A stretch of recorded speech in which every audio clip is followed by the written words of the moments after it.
We are just firing up this space. So as you were coming into this space, our shout out Spirit Wonder and Vigor. I see y'all up in here thus far. Welcome, welcome, welcome. And I appreciate y'all for attending and showing up. Sister Miriam in the building. All right, all right. We're going to go ahead and let some folks come on in here. Waiting for my brother Black Alpha as well. It has been a minute since I've been able to really get in a space. And it's definitely been even longer since I've been able to host a space. So, but, you know, we have to talk about some things today because as some of y'all might have seen, I've had a few things go viral on my Twitter page this week. One of them being me just simply asking, what did Latinos or the picture? So y'all saw the picture of it, all of the MCs that they were showing representing hip hop or whatnot. And so my question when I retweeted is, can anyone point out the Latin influence in this picture? And, you know, you have a bunch of hurt tethers and even more hurt non-foundational Black American New Yorkers who definitely felt some kind of way. And one thing we have to understand that hip hop being a newer form of Black American music does not make it a cultural melting pot of creation, because it is not. Every rapper that has came from a different, I guess, different culture, all they've done is follow the blueprint established by Black artists. Because then this is what I really want to get into, and I hope that these Latinos and all of these Jamaicans and Caribbeans, I hope they show up here today and speak their case. Because let's not be over 500,000 strong in the comment section. Come on, bring it over here. This is where the space is. Come get it off your chest. Let us know how Latinos really influence something. And then we can also establish that there is a major difference of participation and influence. Because when you say Latinos had an influence, okay, well, did they influence something based off of their culture? That would be my first question. Because when Latinos was there, man, of course Hispanics was around. Yeah, they was in the room. I mean, man, when all the music and the stuff was being made, and the dance was being created, yeah, man, they was in the building. Nobody said they were never spectators. Nobody ever said they didn't participate. But what we are telling you is we're very clear on the creation of hip hop and how hip hop evolved. Because hip hop is a product of foundational Black American culture. So, which also you see me see in the title, foundational Black American culture is the GOAT. And I believe that. And I would want anybody to come and challenge that. I welcome that challenge. Because see, here's the thing. And I think I mentioned this before. A lot of these immigrants, they will often have way more interaction with the government than we do, because they have to interact with the government just to get into this country. We have, because we're citizens. We were born in hospitals. We were taken home from the hospital. The only dealing we had with the government was the hospital sending off the information that we arrived. You understand what I'm saying? But these people need to go to classes and they got to show up and get their pictures taken and all of this when they get here. So they already have an established relationship with a government to whom they believe has their best interest at heart, which, you know, I think in all actuality, remember, a lot of these people have family in other countries. So the people who are coming here, you think that they don't know that there's an anti-Black Latino sentiment? And see, here's the thing for the New York Latinos.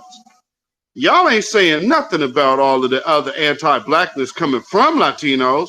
your MS-13s and all of this. And then you got Crazy Legs himself talking about, they were talking about Jungle Bunny music. Puerto Ricans calling us Jungle Bunny music, but somehow Puerto Ricans are part of influence in hip hop. How does disdain for foundational Black Americans turn into an influence? That's what I would love for somebody to bring up. And see, here's the thing. We are not talking about 1993 when Fat Joe first hit the scene. This is 2023 and you're still talking about Fat Joe. Where is the pool? Where is the whole genre of Latino artists, rappers, hip hop artists, hip hop personalities, hip hop clothing makers that have changed or innovated anything? Here's another part of culture. Cuisine. So when you're in the Black community, then you're typically eating what's going on around your community. These other folks haven't integrated their cuisines with ours. You, family, I mean, I don't know where you are, but I can honestly say there's no soul food Mexican spot here. Not in my town. We don't have a soul food Mexican spot here. We don't have a soul food Chinese food restaurant. Although I've heard about that, like around that New Jersey, Philly area, and I think even Atlanta might have a like soul food fusion Chinese food. But that's very rare. But nonetheless, I say that to say, how often do you see other cultures integrating our culture into theirs? And saying that this is a fusion of this culture, because typically that's what happens. And you're not even hearing, what's up, Kid Gravity Beyond? What's going on, my brother? You're not even hearing these people really bring up any type of situation where they could legitimately say there was a fusion of the Hispanic culture bleeding over into hip hop. Truth be told, they can only say it was the other way around. And let's be clear. What do illegal immigrants come here for? They come here for a better life.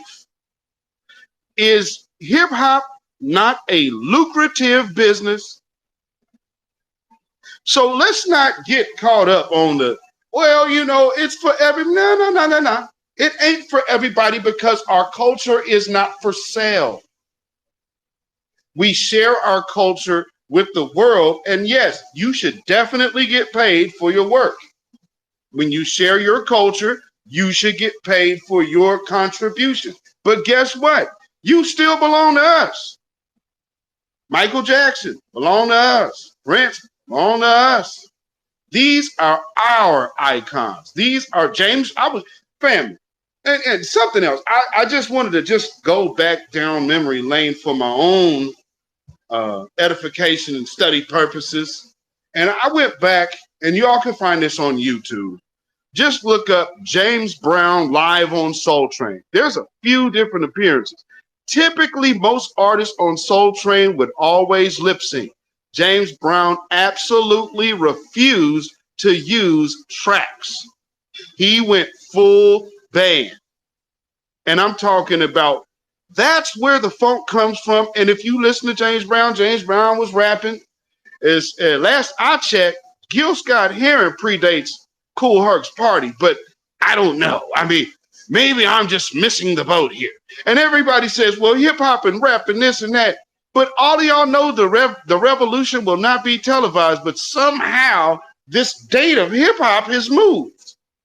Because see, hip hop being also involving poetry, because poetry coming from our culture, you have the griots, you have all of these greats in, again, part of our culture. So our culture breeds the sound, not someone coming, hey, this sounds good. That's not what hip hop is, because hip hop is an evolution of Black music. When folks weren't able to play instruments, weren't able to get instruments, you was able to get turntables and records and play the sounds of those influences that were playing real live instruments in a studio. And these are black bands.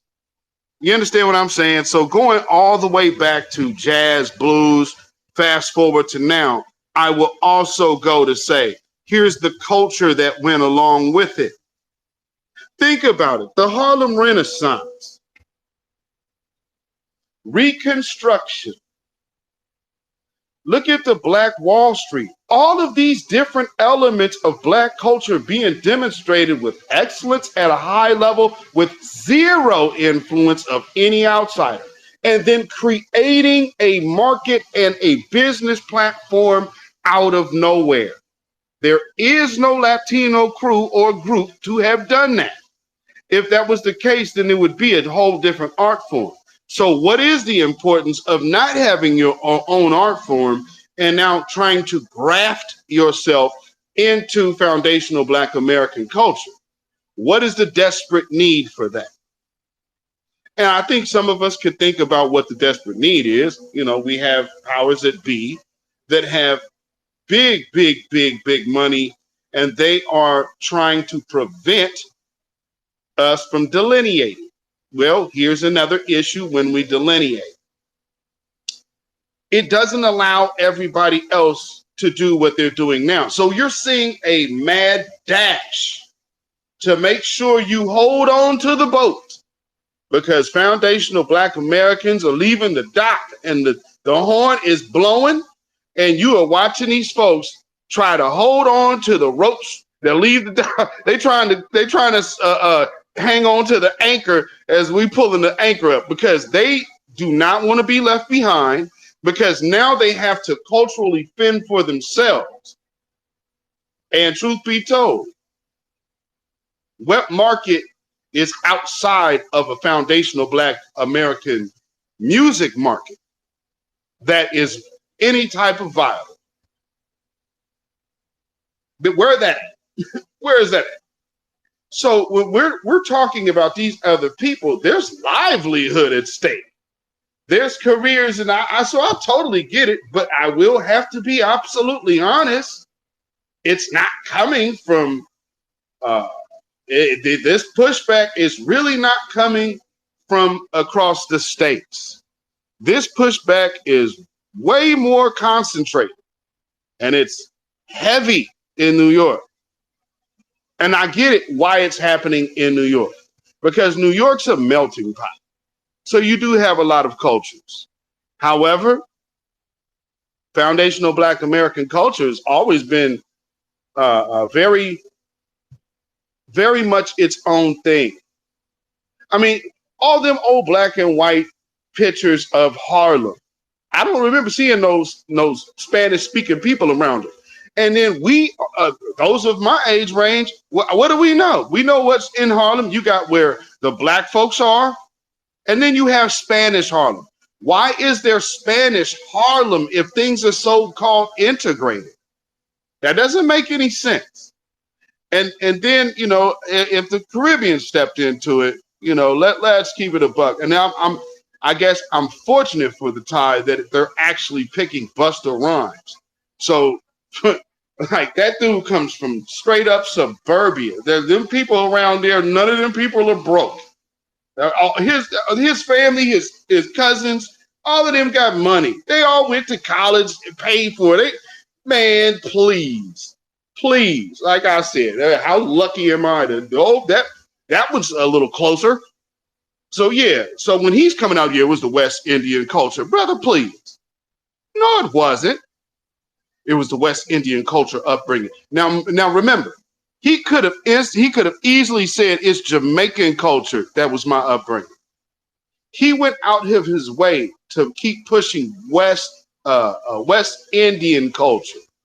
The reason why he's doing that is because there's a Caribbean Black caucus. These people are all intertwined. I don't know why people don't see that. Like all of these, put it to you like this. Out of all the artists that played or performed for Barack Obama's inauguration or did songs for his inauguration, all of those artists, Are they not all the same artists who are right now telling you Latinos influenced hip hop? Isn't it literally the same crew?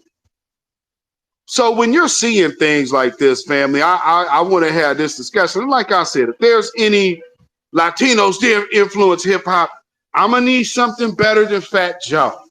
Fat Joe's not an influence. Fat Joe is lucky. He's lucky.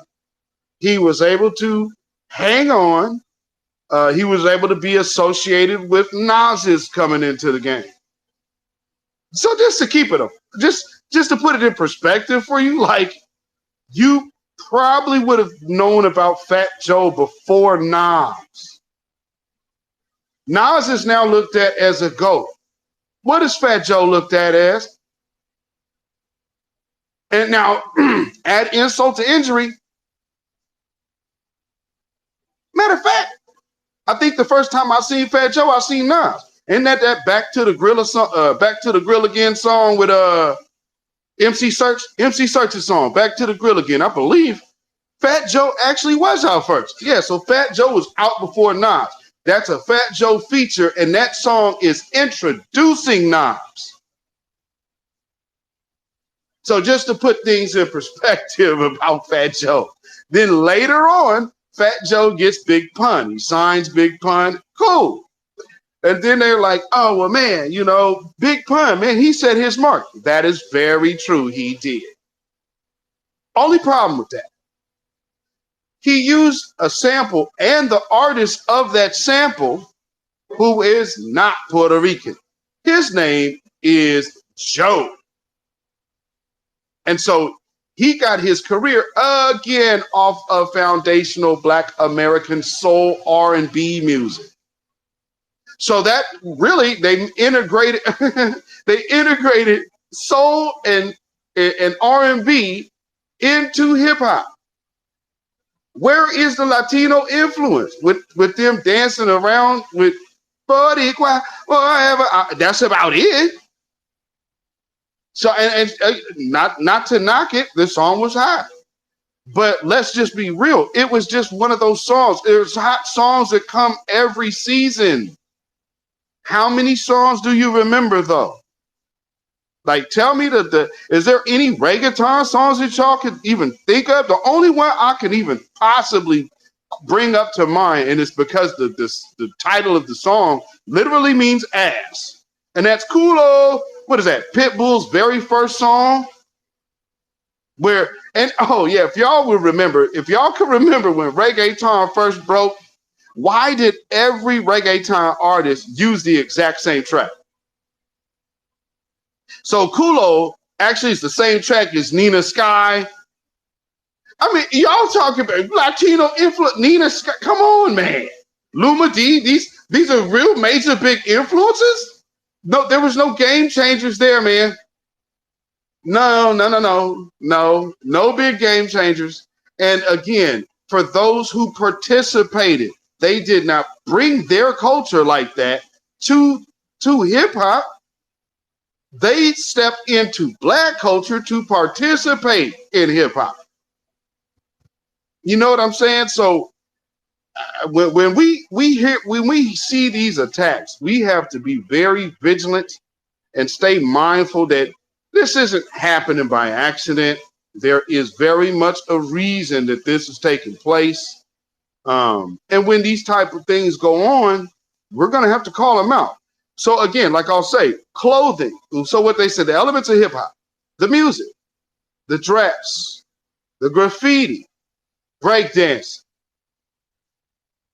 Those are just some of it. Truth be told, there's actually more, because you're given elements of where you can still fit everybody. But truth be told, you still can't fit everybody in there, because look at them late 70s pictures where you can see like Black nostalgia pages and whatnot. You don't see a bunch of Puerto Ricans. You might see one Puerto Rican in a group of Negro. I'm trying to keep it clean. In a group of us, you might see one Puerto Rican with a Napoleon cut in a velvet tracksuit, in a velour tracksuit or something, you might see that, but that was few and far between. So when they act like we were just majorly influenced by Latinos over here, no, absolutely not. We weren't influenced by reggae music. I mean, because for some of us, like actually seeing a live reggae band, that didn't even happen till the 90s. So there's no way that reggae was getting pushed over here, especially not on the West Coast. We went no, and family, and let's just keep it 1,000 for those who have went to reggae clubs and reggae parties and whatnot. Who is the audience for that? I mean, it's unfortunate. It's also about the same audience for all forms of black music, but it is not Puerto Ricans. It's usually Caucasians. And so when you see all of these Caucasians being around this, again, there's a reason why you're seeing, oh, well, Latinos were there, because it's gonna start moving over. Don't think that it just stops with Latinos. No, because there were white people there too. So do you see the play that they're trying to already work into conversation and ideas here? So we have to be very mindful. And this mad dash that they are doing to hold on to foundational Black Americans' tailcoats, or coattails rather, this is being assisted. It's being very well funded. The media is down and complicit with it. And it all boils down to the grassroots. This delineation thing has been a monster that they cannot deal with. And that's good. That's good, because one thing that when you have a chance to close your doors and just start working on remodeling your own house, then you start getting and gaining maybe even a new found or deeper appreciation for the things in your house. But also the thing that comes along with that is you start to realize the things that never had a place in your house to begin with. And so we looking at this whole Latinos started, they was right there at the beginning. Okay, being right there at the beginning does not make you a creative. I could sit up on stage all day and nobody will ever be able to say, hey, yeah, I was doing what he was doing from the crowd. No, it doesn't work that way. So, family, if y'all want to come up and chime in on this, you are more than welcome to. Go ahead and hit that request button, and we're going to get it, popping about our culture. And that's the other topic of this evening. Foundational Black American culture is the GOAT. And for those, if there's somebody in here that comes in here who is upset about the other viral post from my page this week, you can feel free to come over here and tell me why I'm so wrong for just looking at a very questionable TikTok that, number one, appears to be on the thirsty side, in my opinion. And for all purposes, for those who don't know, that TikTok with that black man and that white baby, that was literally filmed, and that's on the white mother's page. So if y'all don't see that is a little move for trying to attention, you can miss me. But if you have disagreed, by all means, you free to come on up and disagree. But for all intents and purposes, we are talking about Latinos did not influence hip hop and how FBA culture is the GOAT. So with that being said, I see my sister, Miss Giselle, on stage, and Sister Miriam. So Sister Giselle, you got it, sis.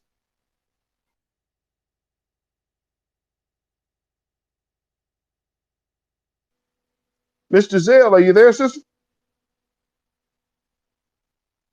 Uh-oh.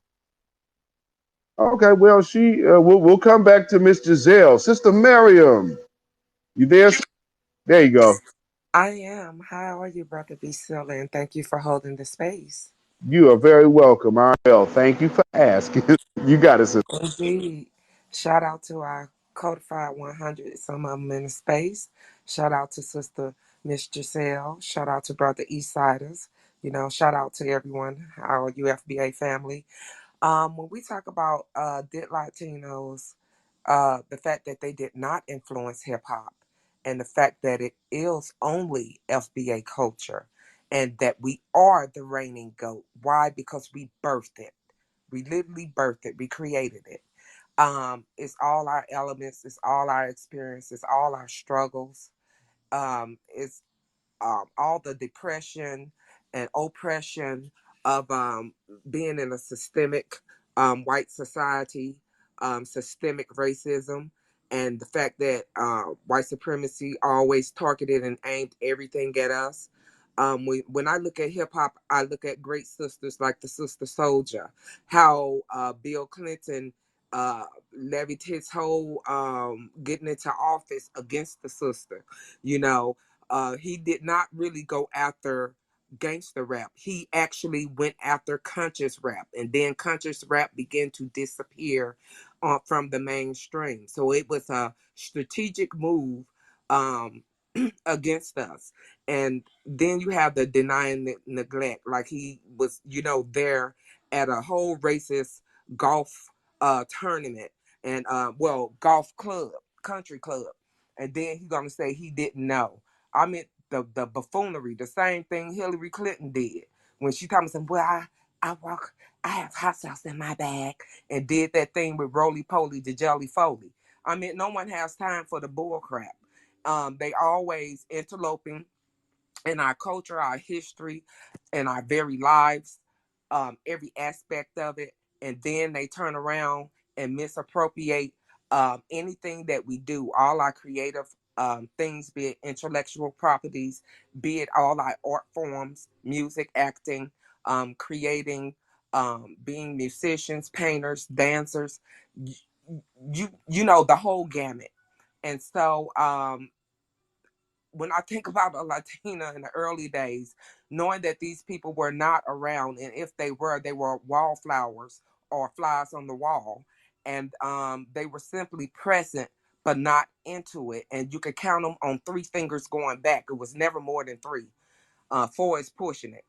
And then I just imagine them in the mirror, la la cracha, practicing moves in the mirror, in the closet, in the alley, and everywhere else, because their parents wouldn't play that.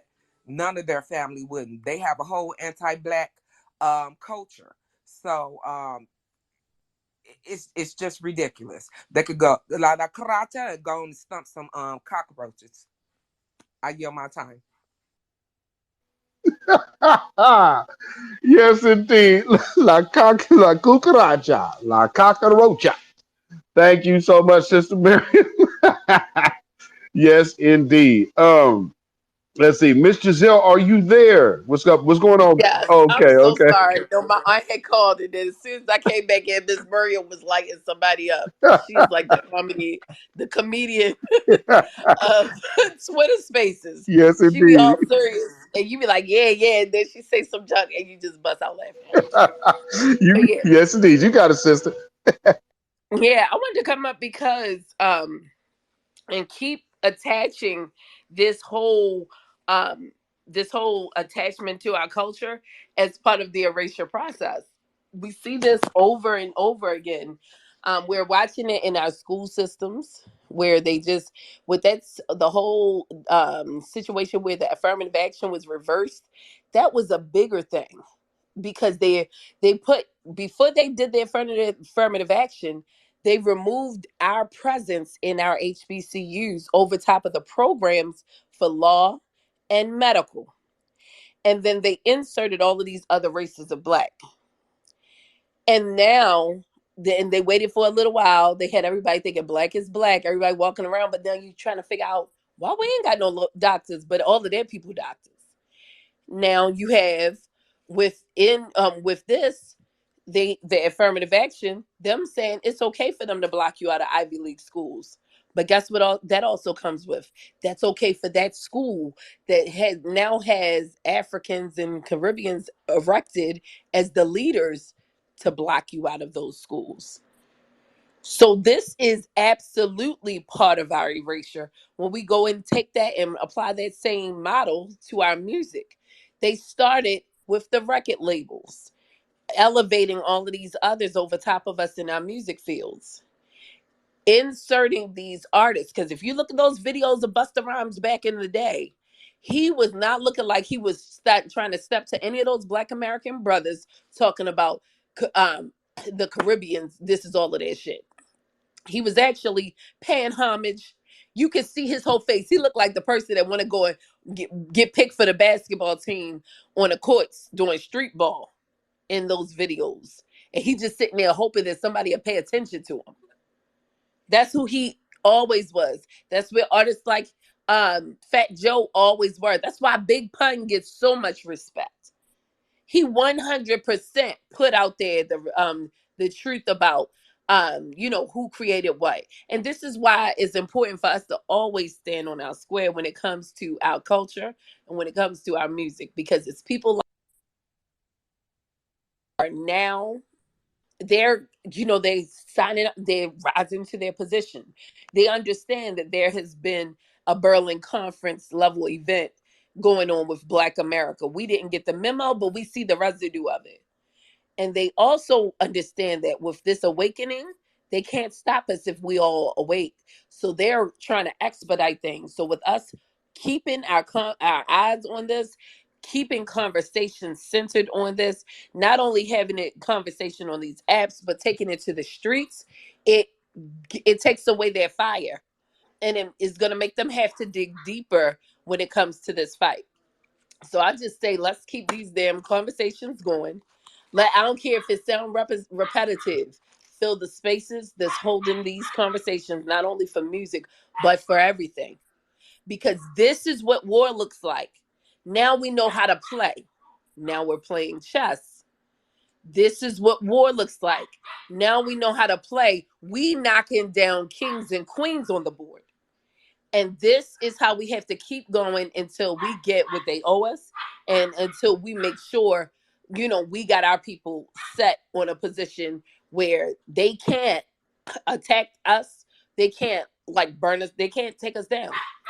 We have to get it to that point, and we're getting there. Even the crackheads on the block having these conversations now. So we are absolutely being effective in these conversation spaces and otherwise. So on that note, I will I will park my boat, dock my ship, so they're saying, or fold my chair. I think I'm gonna say that one. And peace, love, and reparations, guys. Yes, indeed. Fold my chair. I like that. Thank you, Miss Giselle. And you are absolutely spot on with that too. Um, and that's how I'm looking at this, because there's always a bigger agenda. And if you look at it, somebody would say, well, hey, you guys are trying to gatekeep hip hop. And have you, and that's another thing, family. Take notice to when people start complaining that black people are gatekeeping their culture. This is what we're supposed to do. Everyone else gatekeeps their culture. They don't let nobody just come in their house, tell them who they are, and tell them who had hands in to their creations. So yeah, that's, you most definitely are supposed to gatekeep your culture. That it only makes common sense. Rose City, it's on you, brother. You got it. All right, y'all, I'm at work, so it's going to be a little noisy, so just forgive me for that. But I got some questions for you, Zilla, because I think me and you about the same age. And I be getting these T-shirt ads popping up on these social sites. I have yet to see Fat Joe monkey ass. I have yet to see Busta Rhymes monkey ass. I have yet to see any of these supposedly Latin and Caribbean contributors T-shirts pop up on my damn ad list. So if they were that damn influential, why the fuck they ain't got a T-shirt coming up? I always see Rakim, Wu-Tang, LL. Hell, I didn't even see Big Daddy Kane on a couple of them, but I never see Fat Joe them on it. So that's one of my big flaws with this shit. And then the other one is, now I know me and Zilla, we probably grew up around the same age, like I said before. So do you remember back in the day when you had to go and ask the record guy Hey man, you got any hip hop records? You got Heavy D. You got Kid and Play. You got Grandmaster Flash, and he got to go in the back, scoot up under the cash register to get that brown box and sit it on the counter and tell you, hey man, this all the CDs I got, right? I mean all the tapes or 45s I got. And notice I said 45. These motherfuckers don't know about 45. You get Ooh-wee. what I'm saying? You got 45. This all the 45s I got. This all the tapes I got. I ain't never seen not one Latin hip hop player in that damn thing. So my question is, where the fuck they was at when this was going down? They was listening to that damn moringa music, shaking them goddamn maracas and dancing with them damn mariachis with the guitars and shit. That's where the fuck they was at. They wasn't down here with this hip hop game with us. We been on this damn thing. I remember when it was struggling, you couldn't even hear that shit on the radio. You had to damn near call in like on the request line to get that shit popping like that. So they didn't play hip hop like that. Them white folks had everybody believing that hip hop was gonna die in 5 years.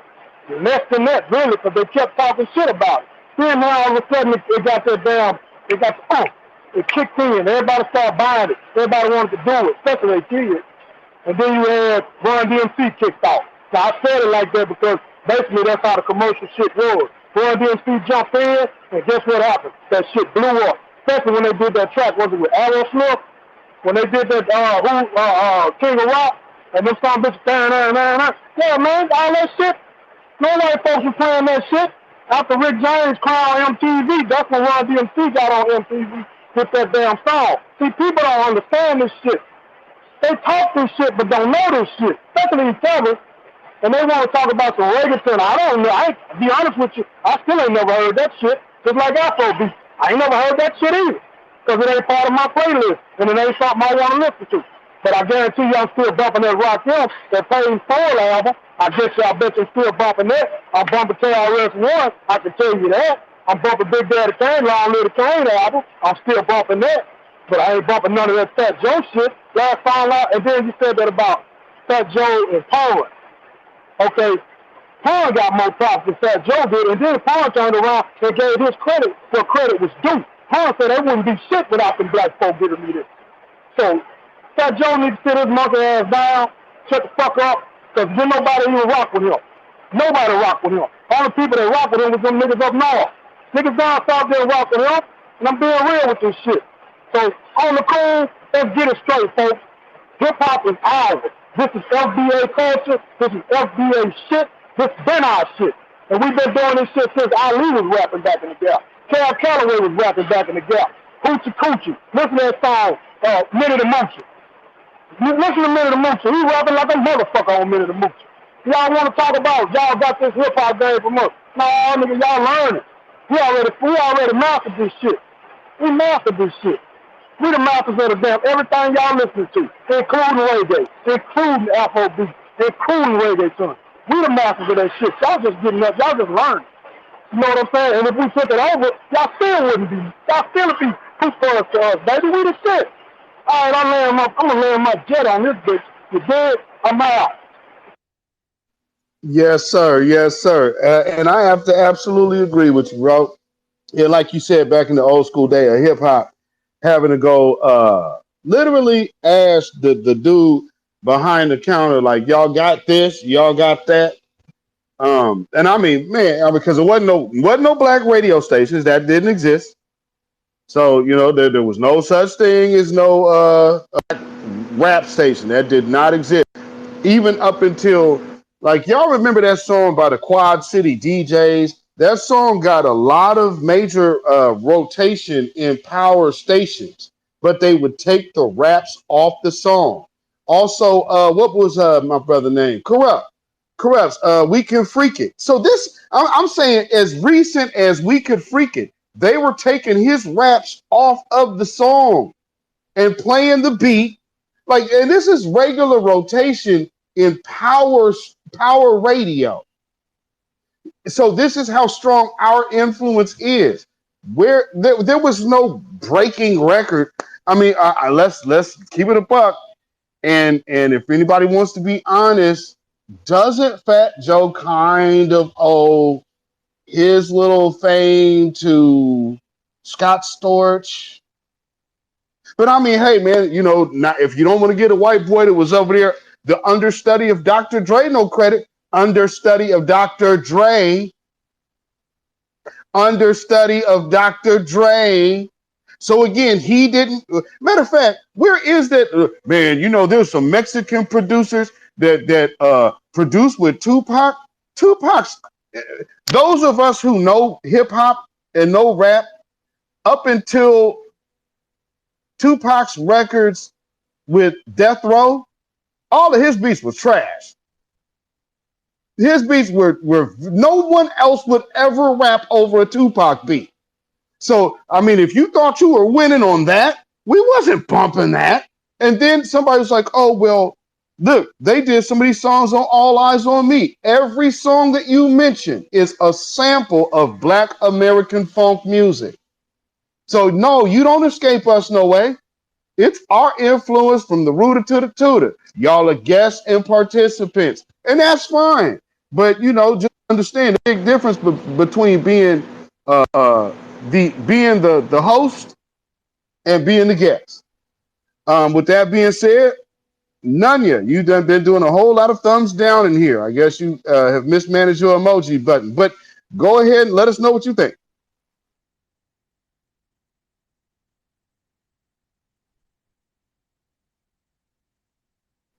Nunya, None of your business. It's on you, thumbs down person.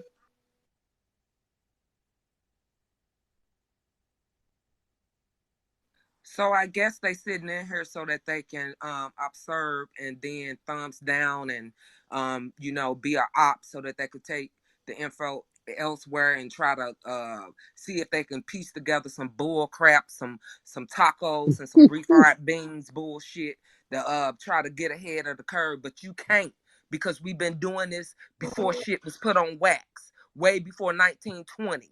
Holla at me now. well, I already know Nunya is, I believe, a African tether. Uh, so there's always hurt feelings with that. So especially when you every morning you look in the mirror and your hairline was left in yesterday. I guess I can understand.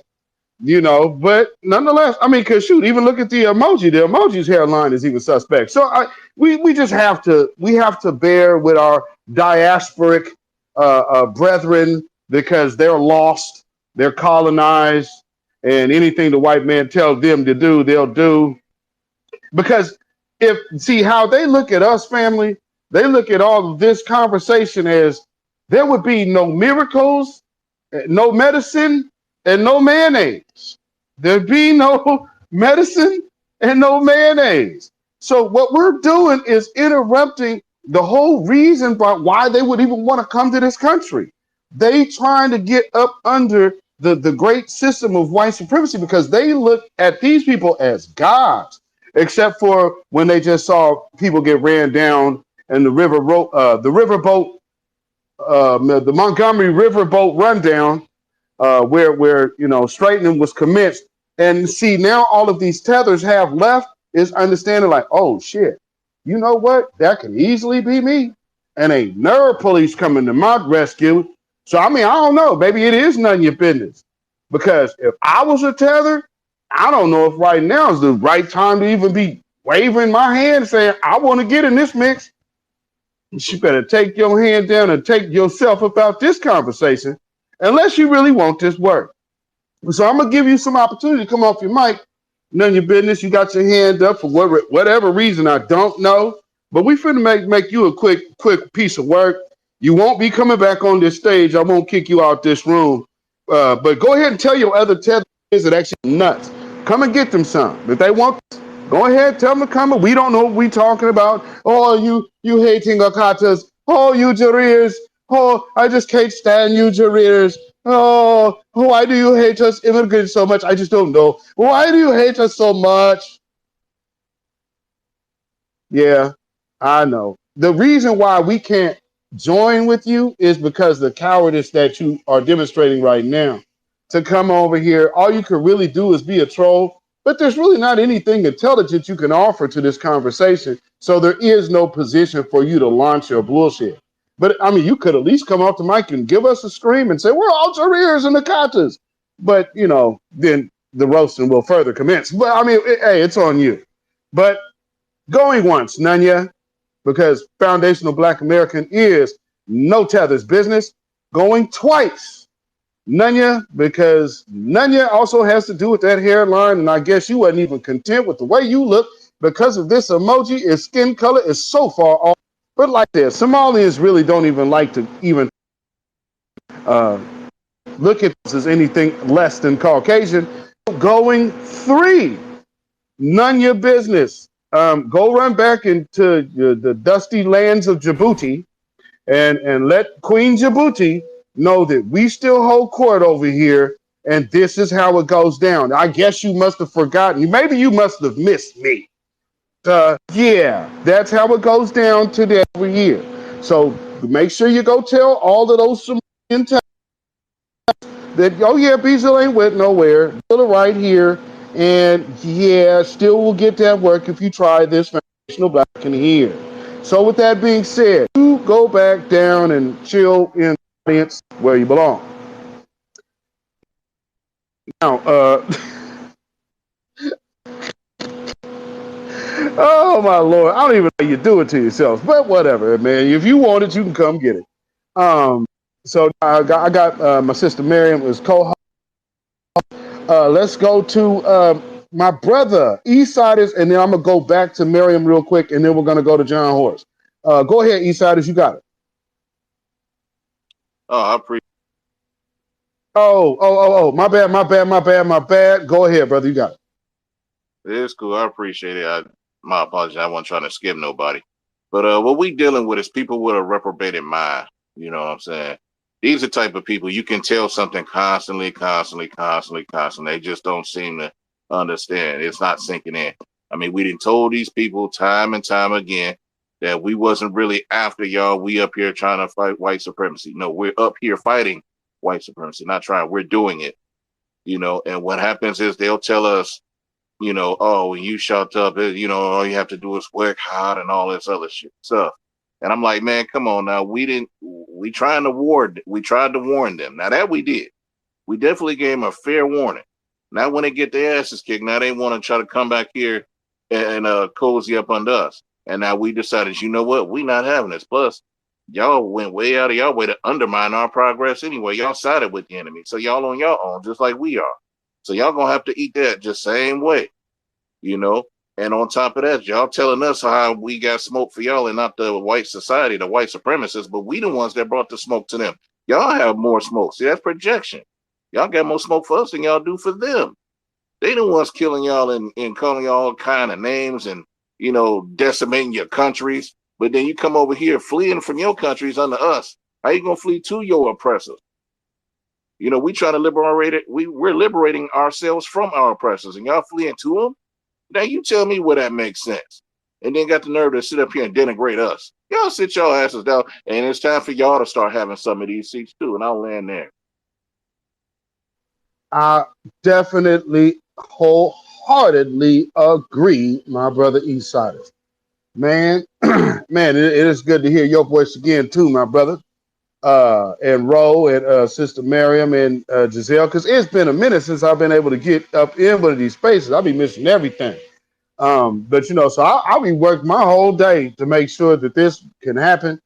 And I don't even know why this cat even keep trying to come on stage. You're gonna try to come back up here. Don't waste my time. Again, like if you really want to come up here and you want to say something, I will give you an opportunity to speak. But if you come up here just to sit on the stage and just say nothing and put up a bunch of whack emojis because you in such disagreement, well, then take your dusty ankled ass back to where you came from. Go back over there to the Twitter hater space. And these careers are over there. And I'm here. See, the Democratas. Oh, yes. But and you always can peep out a damn tether because a tether's first. They think that they're something because of their education, which of course is thank you. You're welcome. And Oh man, my high IQ. Please don't tout your IQ here because that's how I know you're confused. You don't understand how the system of white supremacy works. You believe you could have all the money in the world and well, now I'm in. Really? Boy, oh boy, oh boy. And this is why we have no time to waste on y'all. Because if that's where your head is, and for those of you who out there like, man, y'all divisive and we cannot unify with a person who is only looking to unify with your oppressor. They're colonized. They just believe this is life. And so what's wrong with you? What you need to do is work hard. Let me tell you something about this. Foundational Black American culture is steeped and birthed in truth. All else and all of these other cultures do not possess the level of truth and writing and standing on truth that we do. They just simply don't have it. And that's one thing I hope that y'all start learning as y'all start seeing these interactions. And then when like what I say, what a tether do, when all else fails, lie, and then lie some more. Because some of this is third world country backstabbing BS. Same thing with the Latinos. They on the same type of time. And it's come over here. Let me get on and get my family on by any means necessary. Damn these foundational Black Americans in my way. And what we're telling you is you can have a seat or several seats. With that being said, we're going to go to Sister Miriam real quick and then my brother John Horse. And back to Eastsiders. Go ahead, Miriam. You got it. Indeed. Hey, what's up, Brother John Horse? Love you, Brother Eastsiders. You know, musty ankles, musty lining, musty behind the ears. You were musty at birth. Yeah, we have no time for that foolishness. Trying to be a disruptor. You have nothing to rebuttal or to add. So yeah, a waste of space, a waste of time. Getting back to the subject that Brother Rio City was touching on, so many beautiful points. You're right. Minnie the Moocher. That's they. If you were able to watch some of the old cartoons before they banned them, you could even go on YouTube and watch the banned cartoons. And you know, a lot of Betty Boop's cartoons had a lot of that music in there. And Minnie the Mooch. I think they even did like something similar to Minnie the Moocher on there. And you look at her, I think Betty Boop was simply um, uh, I can't say it right now. I need some water. But yeah, you know, she was a very depicted as a very light skinned black. Cause look at her hair. No, none of the other ones' hair was like that. And the eyes and the small cinch waist and being out there after hours and juke joints and clubs and things of that nature. So, yeah, that was kind of like a low key, you know, thing that they did with that the cartoons back in the day. And also when you talk about Cab Calloway um, and Duke Ellington and all the greats, they definitely were singing and dancing and rapping and scatting like Ella Fitzgerald, our sister Ella Fitzgerald, and even Billie Holiday did some, and you had just lots of them were performing and doing all of the written and spoken poetry as well as the speaking overflows over it. And so many of the brothers who was doing what they coined as breakdancing, but was doing all the spinning on the floor and the ticking and the jerking and the popping and things of that nature, and that was way then. So they definitely can't hold a candle to what it is that we represent and that we put out. And for them to be so disingenuous and so disrespectful all in the same breath, it's damn near comical if it wasn't so tragic, for them to not pay their respects and bow down and just, you welcome, you're a guest in our universe, not a mansion, in our universe, because our house have many mansions. And I'll yield my time. Yes, indeed. And I absolutely agree. Um, our house has many mansions of facts, and it's very interesting what I've been seeing. If y'all take a quick gander at the jumbotron, there's some things. Shout out Miss Giselle. She just shared this in the chat with this Willie Frank collection, dude. Busta Rhymes is a part of our culture. America has claimed to be superior. If they was really superior, they wouldn't use other cultures. They would create their own. Goofball. Foundational Black American culture is what Busta Rhymes, he's not part of it. He's a participant. He told you himself when he came back with that Czar record, when he took his ass on Drink Champs, he didn't say nothing about no foundational Black American culture. What he said his influence came from was West Indian culture. You hold that L, brother. I don't think so. No, we ain't finna just flim flam from one album to the next. He's Caribbean, and now all of a sudden he's part of our culture. Get your ass out of here. No, sir. And here's the disrespect.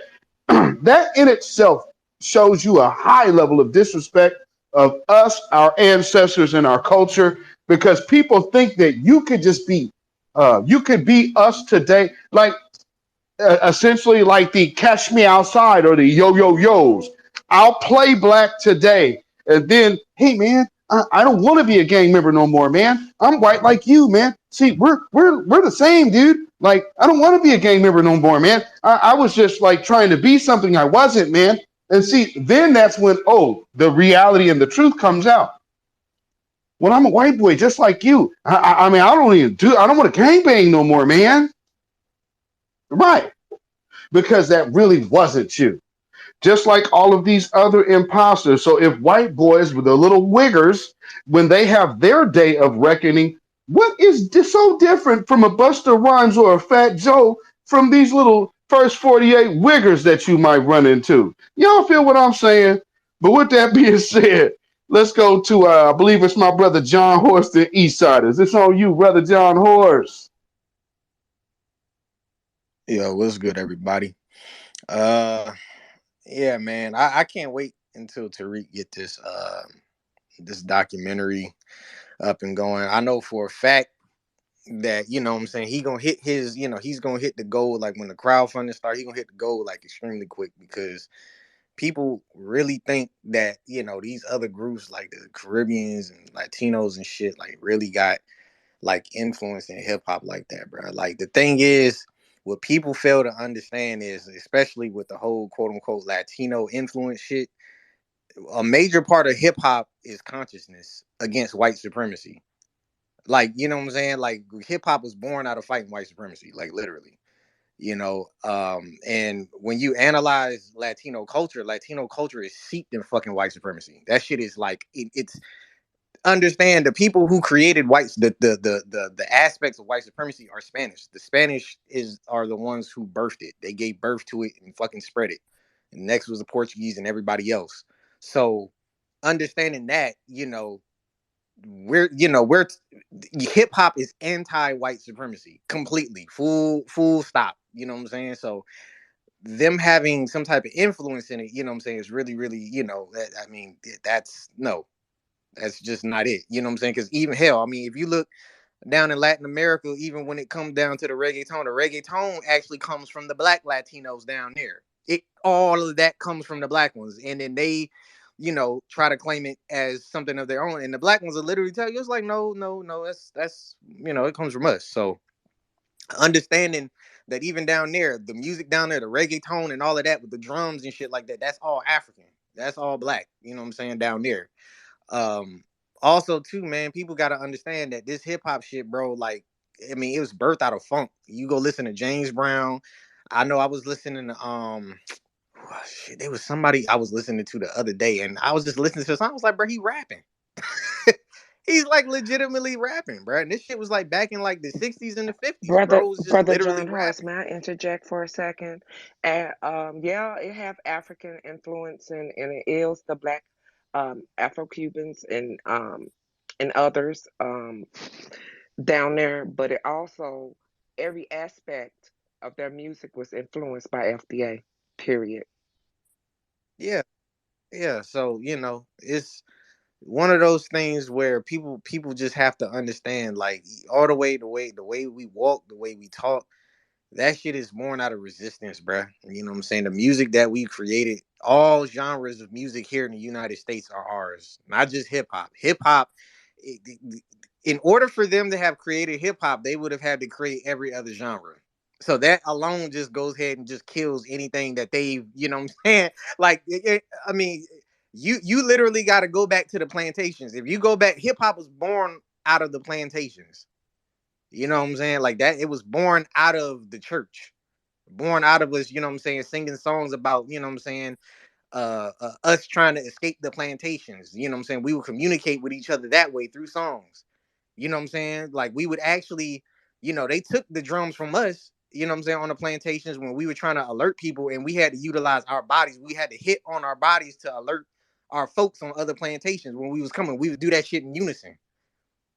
Hip hop is like a fucking it's like a war, it's like a war genre almost. You know what I'm saying? So it's deeper than just, oh, niggas is just rhyming. You know what I'm saying? It's far deeper than that. It's a spiritual thing. It's a part of our culture. It's who we are. The way we walk, the way we talk, the way we wear our hair, the way we dress. You know what I'm saying? Hell, all the way down to how we fight. You know what I'm saying? So hip hop is a part of us. You know what I'm saying? And it's anti-white supremacy. Latino culture is seeped in white supremacy. That's just what it is. You know what I'm saying? Niggas just got to be honest with that. And I just can't wait till Tariq gets this documentary going. He got pretty much all the first people who was, you know what I'm saying, starting this shit up, bro. So we definitely need it. Just keep standing on people's necks with this shit, bro, and just literally just always speak truth to power, bro. Cause yeah, these niggas, you know what I'm saying, they trying to take our culture to erase us, you know what I'm saying, and to pretty much justify exterminating us. That's really what the fuck this is. You know what I'm saying, nigga? I know for a fact, nigga, I know for a fact ain't no foundational black Americans emulating no goddamn Caribbeans the way we dress and the way we talk and shit like that. If you go look at them niggas down there, like Dominican Republic and shit, they're emulating foundational black Americans with the way they dress, how they wear their hair, everything like that, bro. Like you go look at them, bro. Like literally, nigga, they copying us. You know, they copying us. People all across the world are copying us. They're copying us. Period. In Europe, niggas got a hip hop scene out there, bro. They copying foundational black Americans. They're not copying Jamaicans or no shit like that. They're not copying Haitians. They're not. You know what I'm saying? You look at the Haitians in Florida, nigga. The Haitians in Florida are copying foundational black Americans. You know, all the gold teeth and shit like that. The maroons and shit used to do all of that. So at the end of the day, bro, like people, they're emulating us, trying to sit there and say, "Oh no, we created." No, and we just need to just continue to go hard and continue to snap on motherfuckers. And another thing too that we need to do, hip hop needs to go back underground, bro. It needs to go back underground. We need to take the music, anything fly that we create, that shit needs to go back underground, all the way, even all the way down to the R&B. Everything about it right now needs to go back underground. Because right now, as you can see, the shit that's out right now, that's not our fucking culture. This bullshit you see in the sexy reds and shit, that's not our culture. That's not how the fuck we get down. The Sukianas and shit like that. That shit is all, I swear to God, nigga, the fucking CIA and the FBI sent them to do this type of shit. You know what I'm saying? And to, because they see it right now, you know what I'm saying? They just know, like, that's not our culture. So everything about hip hop as of right now, in order for us to truly protect hip hop and our culture, it's gonna have to go back underground. That means all the best music and shit, we're gonna have to get back to those mixtapes. We're gonna have to get back to shit like that. Like stop trying to get a deal, stop trying to fuck with these people like that, and just get back to the grassroots of shit. Stop fucking with these weirdo ass record labels with these people who not a part of our culture. Like Dame Dash always says, people got a lot of smoke for Dame Dash, but Dame Dash literally comes out and says, "Nigga, y'all ain't a part of our culture. You don't know what the fuck you're talking about." And now it just makes plenty of sense. You know what I'm saying? Why he goes hard on the a lot of like Leor Cohen and shit like that, bro, because they're not from our culture. They have absolutely no understanding of our culture. They just trying to make money and just trying to make us look bad and shit. You know what I'm saying? It's a propaganda mill. Remember, I'm gonna land with this. Always remember that the neo-Nazis here, the neo-Nazis in Germany, specifically came out and said that they learned everything when it came to propaganda from the United States of America. So when you see all this bullshit on TV about us, understand it is the United States government. They're doing the same exact shit that they did in Nazi Germany. And you know what I'm saying? Right now we're on the fifth step of Nazi Germany within black society. And I'll just land there. No, that's big facts, brother. Big facts, John Horst. Thank you for that too. And when you see, when you again, propaganda wars, just like our sister Giselle said earlier, this is what war looks like. Because one level of war is the war of ideas. And so what they are doing is trying to play with our ideas and trying to sit up here and act like, oh, okay, well, let's try playing with your history. At the same time, you also see legitimate black history under attack. And look at who's silent. Look at who's silent. They'll say, oh, we'll condemn it, but there is no laws, no sanctions, no nothing. DeSantis just showed you that you could kick out a voted in DA if they don't do what is supposedly pleasing to the people.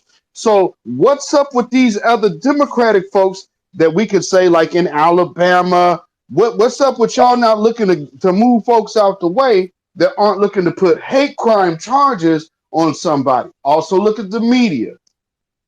They won't even acknowledge this situation as a hate crime. If this was us, this would be called a hate crime before it was legitimately called a hate crime by the authorities. It would be ran on the news as such. Right now, oh no, they're really, really soft shoeing it. And just notice all of your black leaders are trying to make a pivot to get away from talking. They're trying to use it as a catapult to talk about other things. And right now, again, I guess I'll do a shameless plug for my own live, or well, not live, but my video that's airing tonight at 7:15 on my YouTube channel. That's Beatzilla PDX Official. I'll be breaking down Kamala Harris's interview with Al Sharpton, to where she's stressing on a coalition. We've never got anything done without a coalition. All of a sudden, you're pushing the minority coalition at the same time when foundational black Americans are delineating, but she's pushing a coalition at the same time where you are honoring non-foundational black Americans as the authors of our genre. And so I hope y'all understand, this is wartime propaganda. It is nothing to be taken light.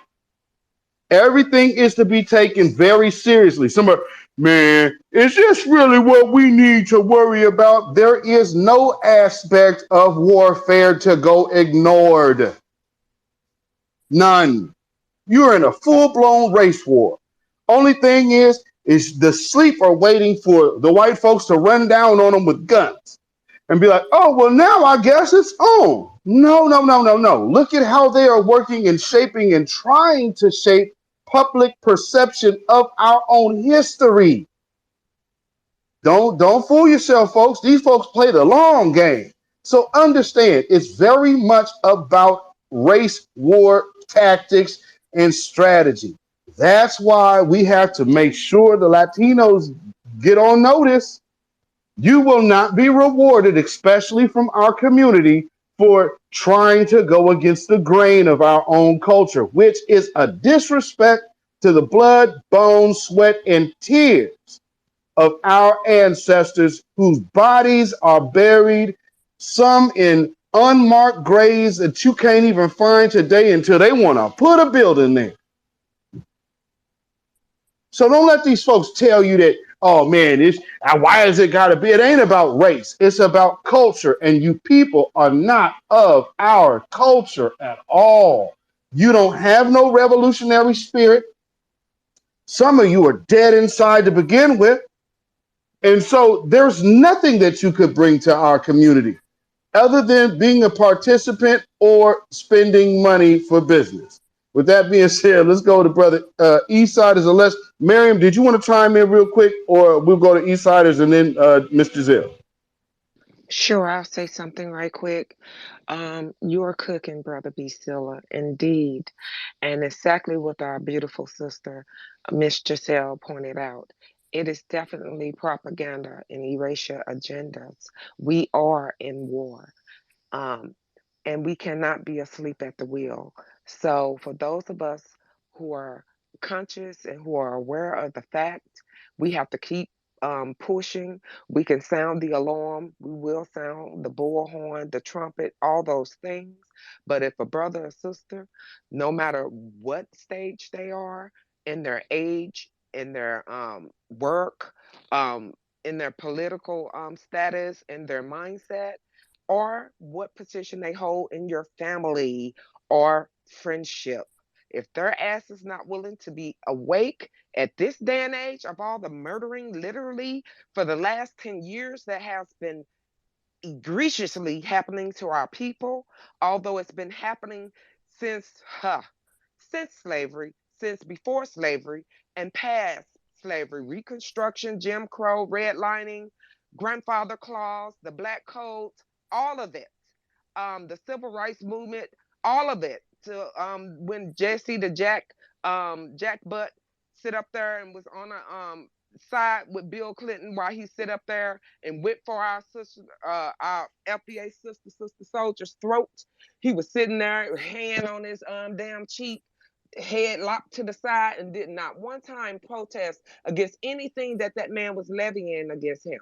1988 marked when, as I was remembering, as when Coming to America came out, Colors came out, and also when Bill, I think when he first ran for office, all of this stuff was like brewing, like in the same time. So these are significant times and markers. And to let you know, soon as this guy got elected, not even 2 weeks, 3 weeks later, he was attacking her. And then he also levied the 1994 crime bill with Joe Biden, so, and his wife Hillary, and many others on that stage. And I'll never forget when Hillary Clinton called our black youth thug babies. White supremacists had a whole good old ass laugh about that. And that's when they started referring to our children as men and over sexualizing our young ladies. So, yes, they did that to our young men, our young men, and start calling them actual men, a 14-year-old, 13-year-old, 12-year-old. It's just sick and twisted. And we know how white supremacy loves to grab both sides of the conversation. And we know how they love to play the long game. It's a long, sick, twisted joke, and at our expense. So we cannot fall asleep at the wheel. And I'll yield my time and I'll come back after our brother and sister speak, because I do have something to add to when Busta Rhymes came in town for a concert. All right. All right, brother Eastside is the Miss Giselle. Go ahead, brother. Hey, I'm a gentleman. I can let our sister speak. I Oh, you've figured been that's what waiting for a long time, Eastside. I figured that's what he was going to do, but I Like, wanted to I go feel ahead and give him the bad. chance. I'm gonna make this quick, seriously. But the brother that came up here, I don't even know who it was that was talking, but I was playing with my dog. Then I looked over, was like, hold on, wait a minute. He said everything that I was I was thinking. John But Horse. yeah, when I tell you this, they repackaged hip hop. They repackaged our culture. And they like, we're at the last phase of this. First, it was black excellence, which you saw coming out of from slavery through the Harlem Renaissance. Then it was black socialism. It's like, hey, look, we're all this and that. And it was like socializing our culture. Then it was black um self hate, because that is what they started pushing through, like the sound. It was like this self-hate, like I kill a nigga, da da da da da, I murder this, I do this. Everything was kill, murder, nigga, kill, right? And now they've packaged, because when they tried to sell us degeneracy at first, remember, after Little Kim and Foxy Brown, they couldn't activate the degeneracy button. They thought they had it in the 90s. But they're like, shit, they still asking for this R&B. So they kind of forced our sound out of R&B. I want to keep reiterating the importance and the effects of Kids Bop, MTV Jams, BET, um, and then is the Kids Bop, those stations that I just mentioned, and then the effects of the shows like 106 in Park, because 106 in Park was the everybody's thing. It's like that's the socializing, the ending of the socializing of our music, but not really the ending. But it was like right there, everybody wanted to cross over in music. That crossover era, the effects of the 90s, where they weaponized each level of the ears because they've watched, and this is how your enemy works when at war. They weaponized all levels because they saw from the progress that we were able to gain from the civil rights era. They said these people will come together from the youth to the elders. So we have to attack them. We know that the youth are going to inherit everything. So we're going to weaponize their stuff more subliminally, whereas though it will condition them through the school systems, the community, and we'll start inserting lack of confidence into them. Then they said the middle group, we know if they wake up too soon, depending on their parents, they're gonna be a little aggressive. So we're gonna keep them on the spinning wheel. So they get you locked into these jobs where they limit your ability to be able to protest. You get locked into these jobs where you can't you gotta be a certain way online. You gotta do this, you gotta do that.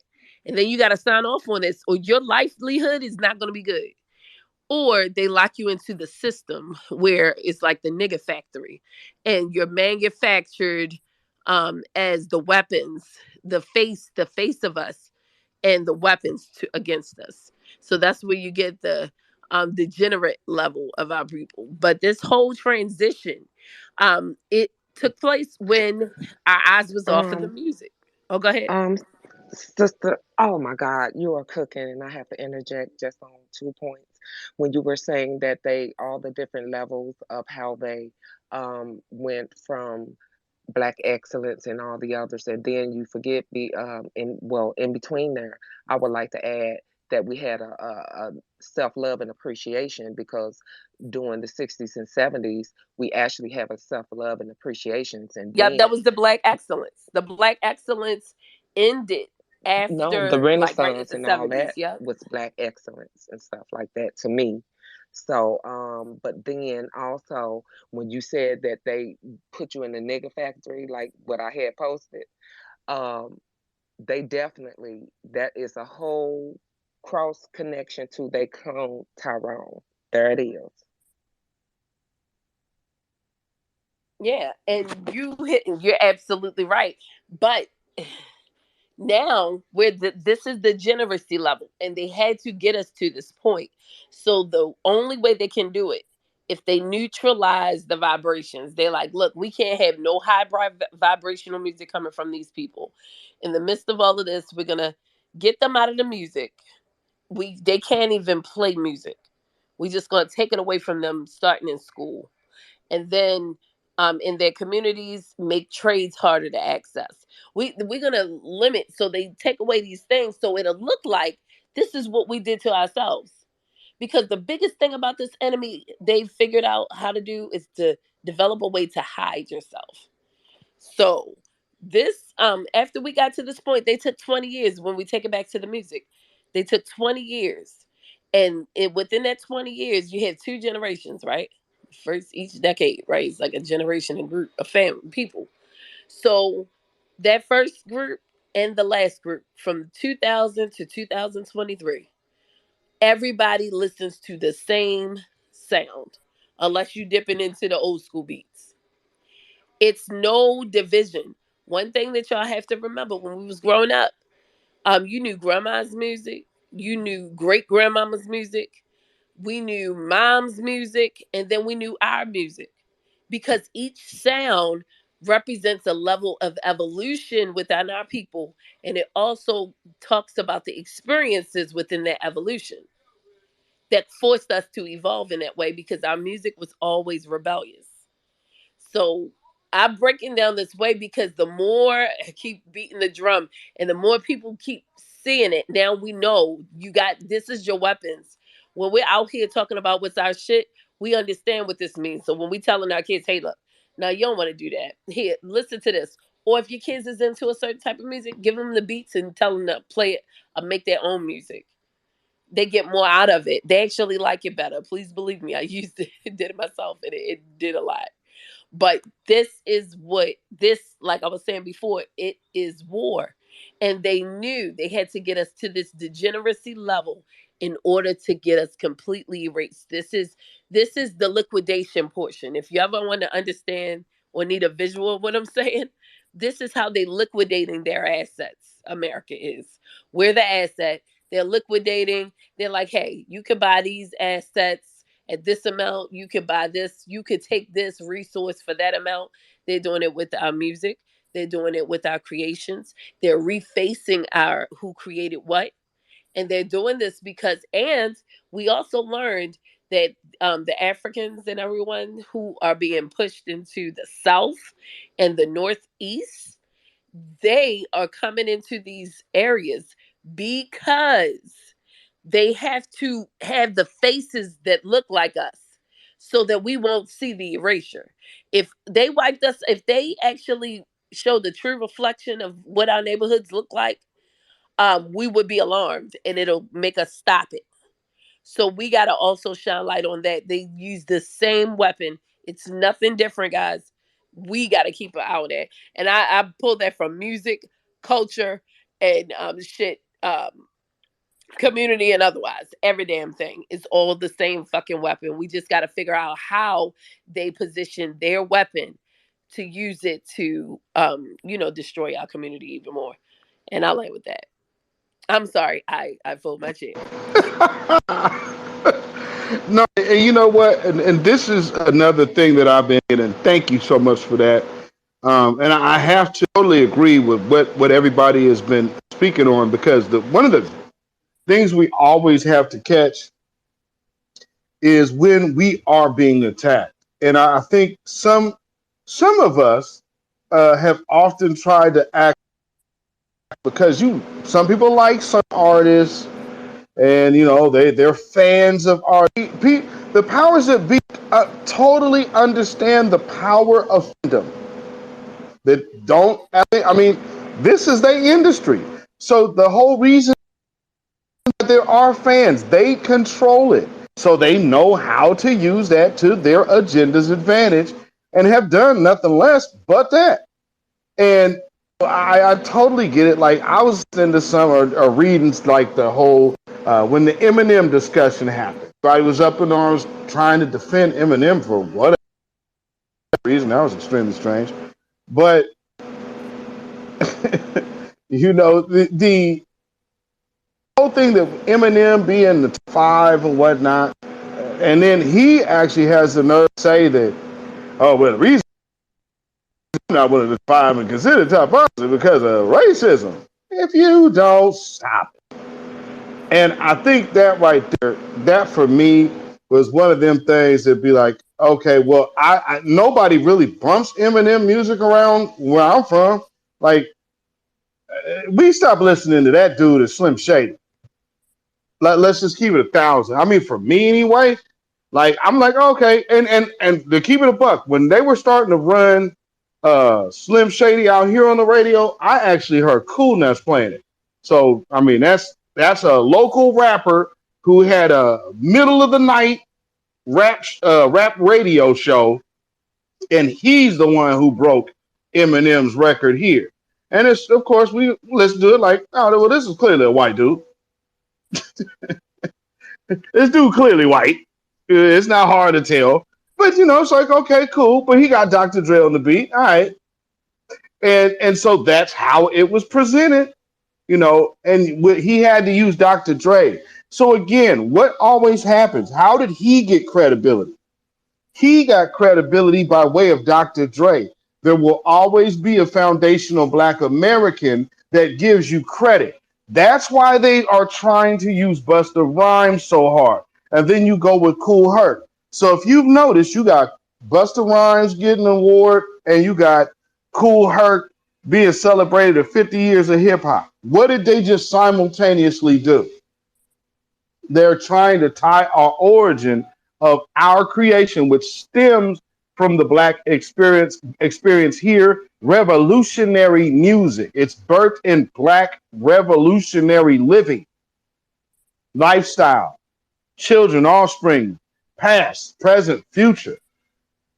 All of this cultural dynamic, it comes from us. And so now they have a whole situation up there to where bypass all of the black historic things you know of the 60s and 70s. Look at these rappers. They're the representatives of black culture because they're hip hop. And I have to go back to something that Nori would always say. We need a hip hop flag.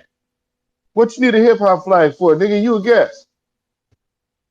And here's the point. Back then, I was like, hey, I don't know how I feel about that. Because again, when you hear that, something should immediately rub you wrong. Because yeah, everybody has participated. There's been a lot of Hispanic, a lot of Latinos to participate. But what else happened? See, here's the big myth or lie that they're really not telling the world. Black culture is popular culture. I'll say that again. Foundational Black American culture is popular culture. One more time for those in back. Foundational Black American culture is what is the going popular force known to be culture on the planet. Everything else takes a second fiddle to this. You could go anywhere in the world and you will see evidence of Black American culture. Even, and here's what's so crazy. If you leave this country, you'll see white people out there in other countries representing Black culture. In dress, they adopt our speak. And then you get these tethers that finally show up to our shores. And literally in their minds, they're telling themselves the stuff that they're experiencing came from the powers that be because they're in control. And this is why Dr. Neely Fuller says, if you don't understand white supremacy, then everything else will just confuse you. And we have a lot of confused tethers out here. There's a lot of tethers. If you look at look at some of the things I put in the Jumbotron, there is a lot of confused tethers out here. And they are upset that we are delegating. And they're all of a sudden starting to talk about, man, you're talking so much about race. Who that sound like, family? I'm starting to hear race hating coming from non-white people. When did that begin? But I say it's very, very, very, very telling. With that said, I see my brother Esai had his hand up and John Horse. Before I get to y'all, Samara, want to chime in? And what's I see in the house? Go ahead, up here, brother. Indeed. Come on up here, Brother Black Alpha. um, yes, as you were saying, they get the tether babbling, um, tether splaining, and tether attaching. With their words, and they use one form. You're xenophobe. We brush our teeth with that. Yes, we are proud of it. Papa collars. You can't make me embarrassed. You can't make me feel no type of way other than proud when you say that. And then they use the other tactic. Well, you're divisive. Every so-called clan or tribe on this planet is divisive. You damn right. We divide so we can survive. Indeed. So and then as the other word you was just saying that they always want to turn the tables or turn the mirror, and they're not very good at it because they're too busy doing white supremacist talking points and think tank talking points and levying their anti FBA hate towards us. So that is what they do.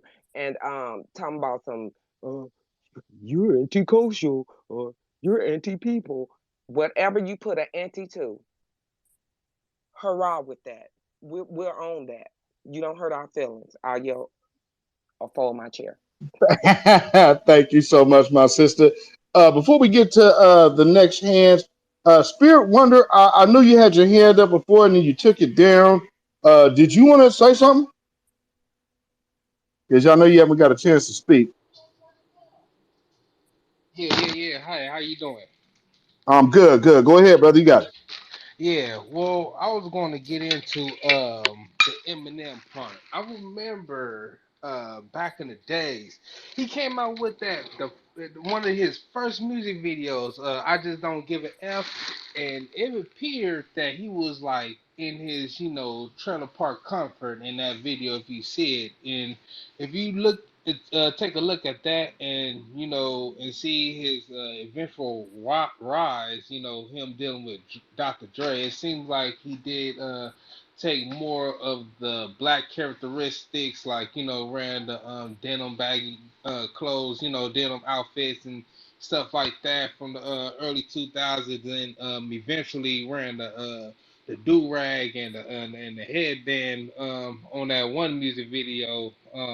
I forgot it was called For the Moment. Yeah, that's what it's called, For the Moment. And it lets me know that from the jump that they be having their little plays at hand to prop up certain people and propel them to certain situations, because I noticed that in eventually, like when Lord Jamar said that black people don't listen to Eminem, that really opened my eyes, and I'm thinking like, hold on, I'm in LA, I stay off Crenshaw, and I'm out there all the time. So when I go out there, who are they most likely gonna play on their speakers? They're gonna, play like some of the newest stuff, you know what I mean, every now and then. But when it comes to like stuff from back in the days, they're not gonna play. Well, Will Slim Shady, please stand up. It's like da da da da da da da da da da da. It's like you know, dudes from the hood is not really like rocking to that. You know what I'm saying? It was like being played on the radio, being pushed to us, and everything like that. But when it comes to like stuff like that, like when it comes to like, oh, we're gonna play something from back in the days, they gonna play like a Dr. Dre G Thing record, or the Snoop Dogg what my name is, or Ain't No Fun, or something like that, something that has like some real essence to it, not that poppy bull. And I'm gonna get to another thing too, the Latinos in hip hop thing. Now I remember um before the pandemic, it was probably like 2018, 2019. I was following this one Instagram page, and this guy named Artemis Gordon. Yeah, he has a good following on IG, and he talks a lot about the music and the industry and a lot of politics, and he talks in a lot of I could say like coded type of language. Like I guess you got to be in the know or something. It's kind of confusing, but anyways, he does speak a lot about the music. And I remember one time in his stories, he was giving props to the Latinos in hip hop from back in the days and everything like that. And I'm reading through this carefully because I'm making sure that his language was like correct, and all right, you give him props and everything. Okay, then at the end of what he was typing, what he typed, it says there will be no hip hop without Latino Latino input or Latin input. Then that what made me have to respond to that, because I can see it's one thing, you giving up for a certain demographic of people, because you know hip hop, us as black people, we always want, other people to be liking us from the past and everything. So we didn't mind, other people coming in and, have their own little styles and their own little inputs. But then when you said there would be no hip hop without the Latin input, then you disregarding all the things that was happening before this movement that's called hip hop, like with the Pygmy Markhams and the Jubileers, and taking it back to like slavery days. People was doing the same dances that was like mimicking what we would call breaking, or doing like those syncopated rhymes, that mimic early forms of hip hop, and I'm like, hold on, there would none of these like hip hop people, like I even like sent him like I sent this page like proof, like people like from Grandmaster Caz that he when he was on Vlad talking about there was no Latinos in the beginning, like I was just sending him stuff and he didn't have a response. So I noticed this narrative, like, okay, Latins was there since the very beginning. They always been like pushing that. It's been certain forces like pushing that. um and yeah, that's all I have to say from that, because I'm very, very glad that y'all have holding these spaces. People like you, Beatzilla, or Dwan B. When they talk about the music and where things come from. When you be able to break down to an exact science on certain elements of hip hop and where that exactly come from, then you leaving a paper trail, for us to follow. Like, okay, this is what we could refer to when we need to prove our point, and they have nothing to prove they point on. So yeah, I'm gonna just leave that right there, and yeah, I'm gonna enjoy the rest of the conversation. Thank you.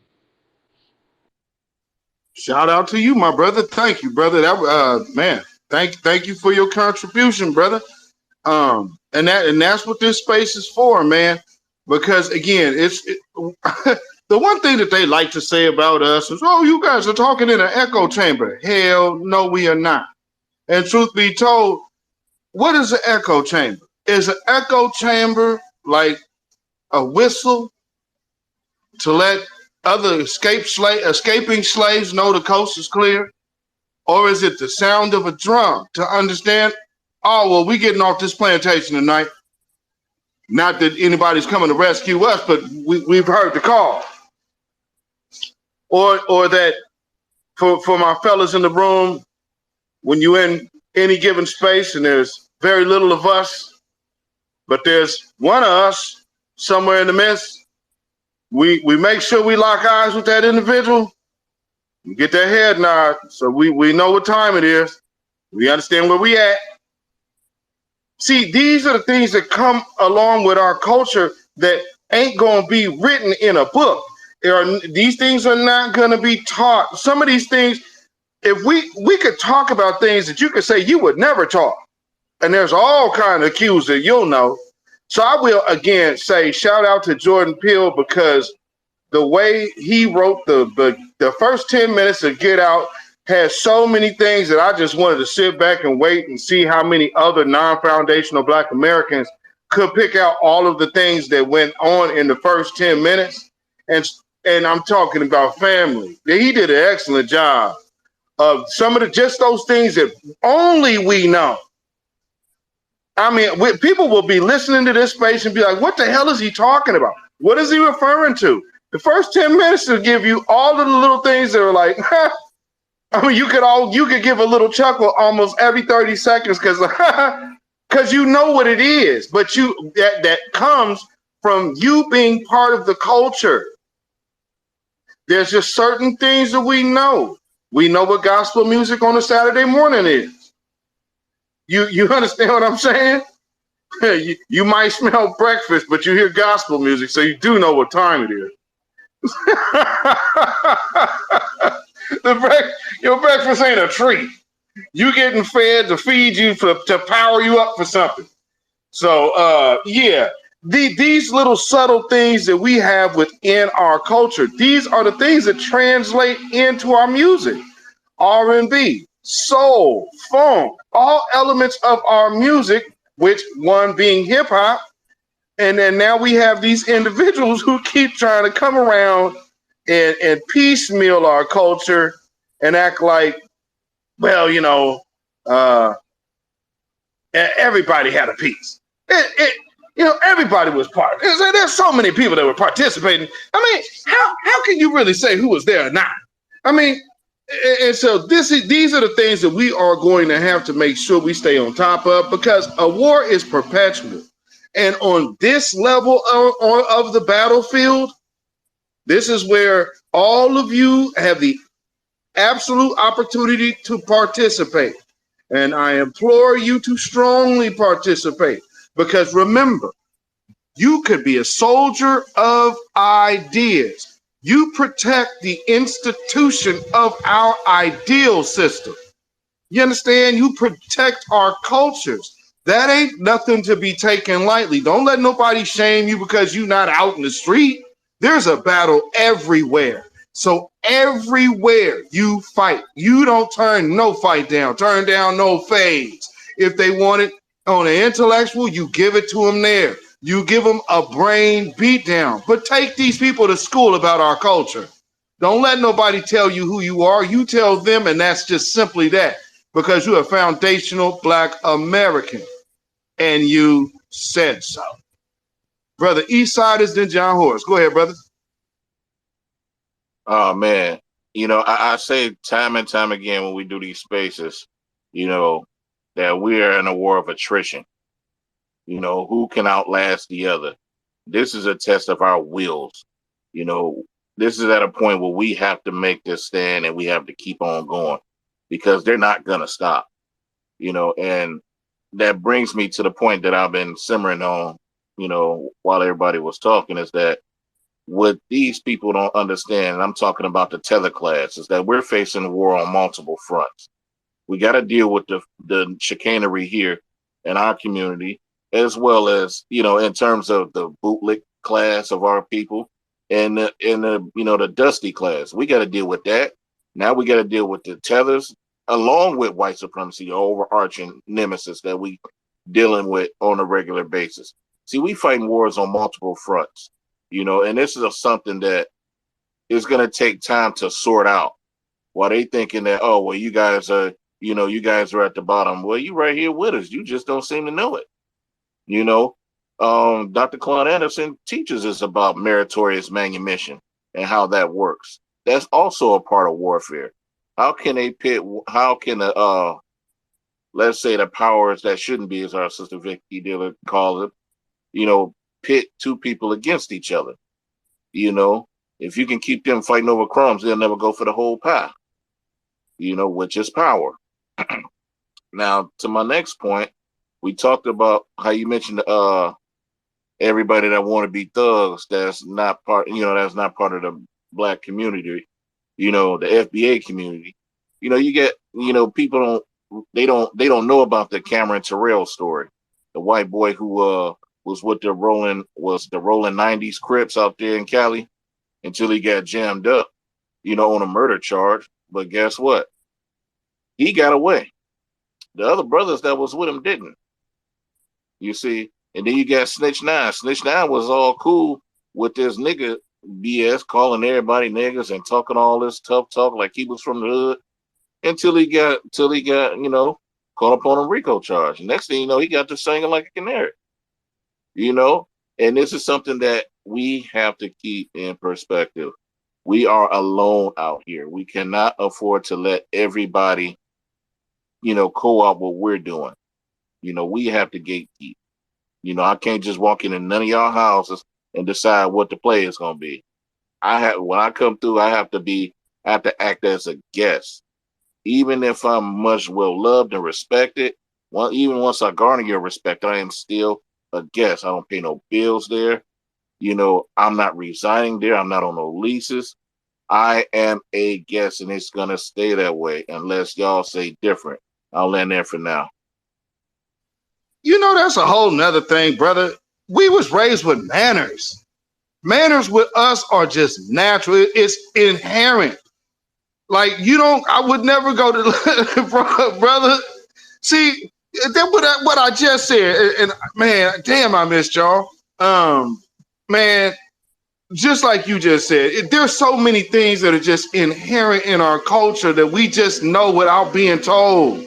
I don't expect none of y'all to walk up into nobody's house and set your feet up on their coffee table. I wouldn't expect to hear nobody tell me that about any of you. So I mean, yeah, man, our culture is just so. Just when you start like just breaking it down, there's so many different elements of things that we're taught from childhood that translate into adulthood and how you carry yourself. And one of those things is treating people with proper manners and respect. Like, and understanding, like, I don't have to have a personal feeling about where the respect level is. I just understand where the moment is. That's another thing that we've inherently been taught. But see, when you're always facing the screw, you got no other choice but to know how to maneuver. That's all we know. But here's the problem now. We actually starting to embrace and like ourselves and love ourselves and realize and embrace our own greatness. And that's where the wheels have fell off that bus that they was trying to hitch to us. That's the wheels have fell off. And you can see everybody panicking. The world is panicking. Why? Because we hold spaces like this. We gonna tell you how great y'all is. We gonna tell you it ain't just about me. It's about all of us. And you hear that from myself, my brother Black Alpha. You hear it from the big three that you know. Tariq, Professor Black Truth, and Jason Black. You will always hear it is not about us alone. It's impossible. It absolutely is imperative that y'all are in this fight 10 toes down, whatever avenue your avenue of warfare looks like to you. But the one thing that we can honestly say, we are a generation that has been thoroughly and solidly prepared. So embrace that and shout out to y'all families for bringing y'all up the right way. You understand what I'm saying? Shout out to your mamas, your pappies, your grandmamas, aunties, and uncles. Shout out to the cousins and all the other folks in your community that was making sure your ass didn't end up toe up. So, man, because and same for me. So shout out to everybody. Sister Miriam, do you want to chime in? And then we'll go to John Horse and then to Wilkins. Go ahead, sis. Indeed, I do, brother. I love it. You know, I miss our family when we have these spaces. I don't want to be a snob or anything, but we have some of the most tightest spaces, and we hit the nail on the head with a barrage of things. And hats off to our brothers and other sisters, sisters and brothers out there who also hold these spaces and touch upon a whole lot of wonderful, great knowledge and upliftment and positivity of our lineage.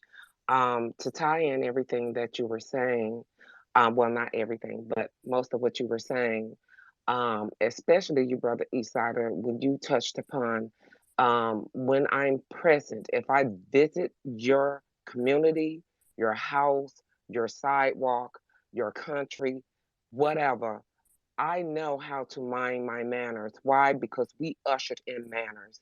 We couldn't wow out. We couldn't just do no any and everything. We had to move with the utmost restriction, respect, and, if you will, just courage to be in the space of our white supremacists, because we can look at to the side wrong, and if they felt like it, I'm white and I say so. Here's my face. Here's this skillet. Here's this blade. Here's this whip. So we ushered in the utmost manners. Etiquette classes are based off of our mothers and fathers, our ancestors, our great grandmothers and great great grandmothers and big mamas and things of that nature.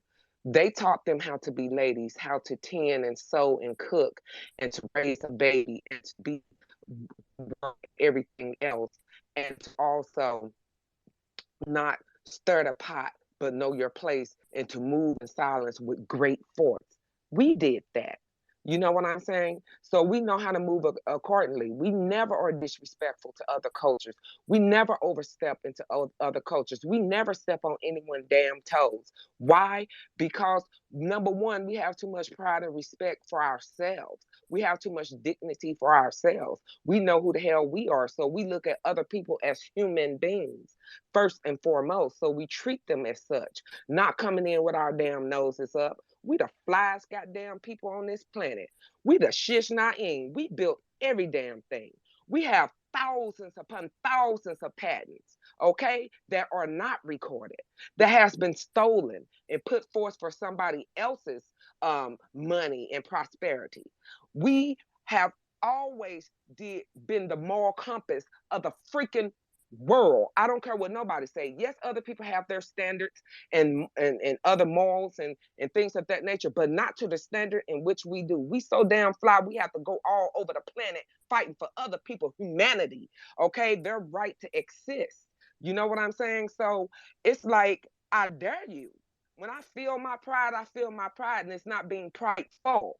It's just being steeped in the honor of just knowing where this blood flow comes from, of great, great people. So therefore, you damn right, my crown is erect on my head. And so to enter into other spaces around other people, and then they look at you as if you're less than a second class citizen, it's just so disrespectful, downright ludicrous, insane to look at us with willful intent and hate and vitriol and jealousy. It's just ridiculous when we have our arms open and love and took care of every damn body. And then you want to get mad when we want time for ourselves, when we want to heal and close the ranks and the circles for ourselves. I dare you.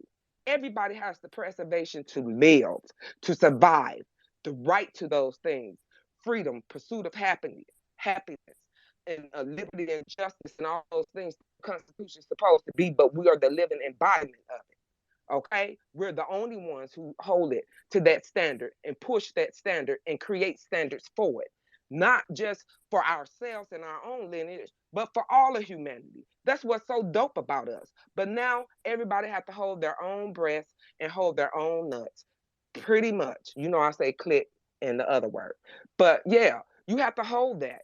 Now I'll take my seat and I'll fold it. Thank you.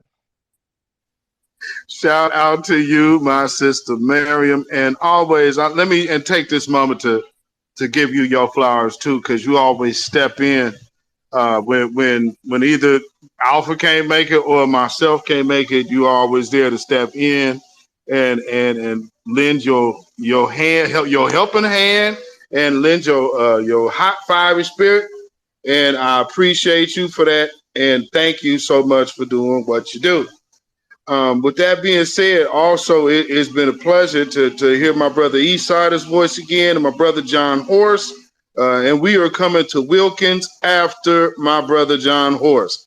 Brother John Horse, it's on you, brother. Yeah. I just wanted to also say too, man, this is like a perfect time for anybody who hasn't read Dr. Neely Fuller's book to really, really study him and understand, um, the concepts that he gives about having a code and understanding the areas of human activity that the white supremacists are at war with us in.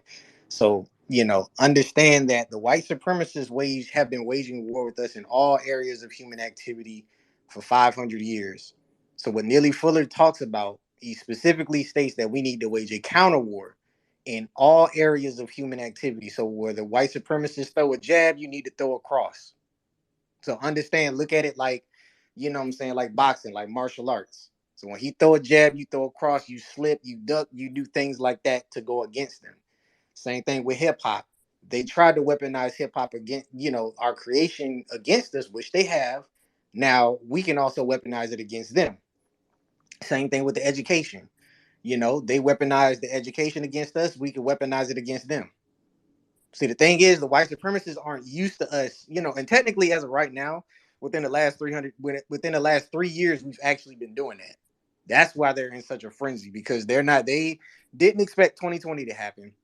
They saw that, you know, black people are still willing to take to the streets. They see that was hella crazy. And then now they see that we're not voting. We're checking out of the voting process. That's an act of war. That's a counter war because they want us to vote. They understand that, hell, if black Americans are, you know, influential with this hip hop thing and they got people all over the world dressing like them, hell, and right now they talking about not voting. Sooner or later, these other people across the world looking at their circumstances, they're going to check out of the voting process too. So that's the thing that they're looking at. Like if they're basically saying that we're not getting anything out of the government, why should we vote?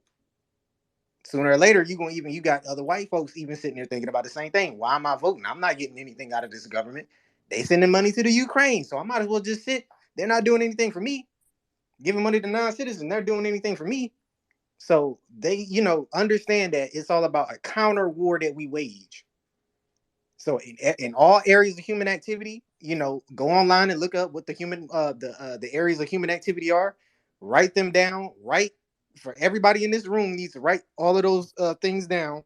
Then when you go home, you write how the white supremacists go to war with you in each of those areas. Then you write a counter action on how to counter everything that they're doing to you. In every aspect of human activity, that's what it is that we do.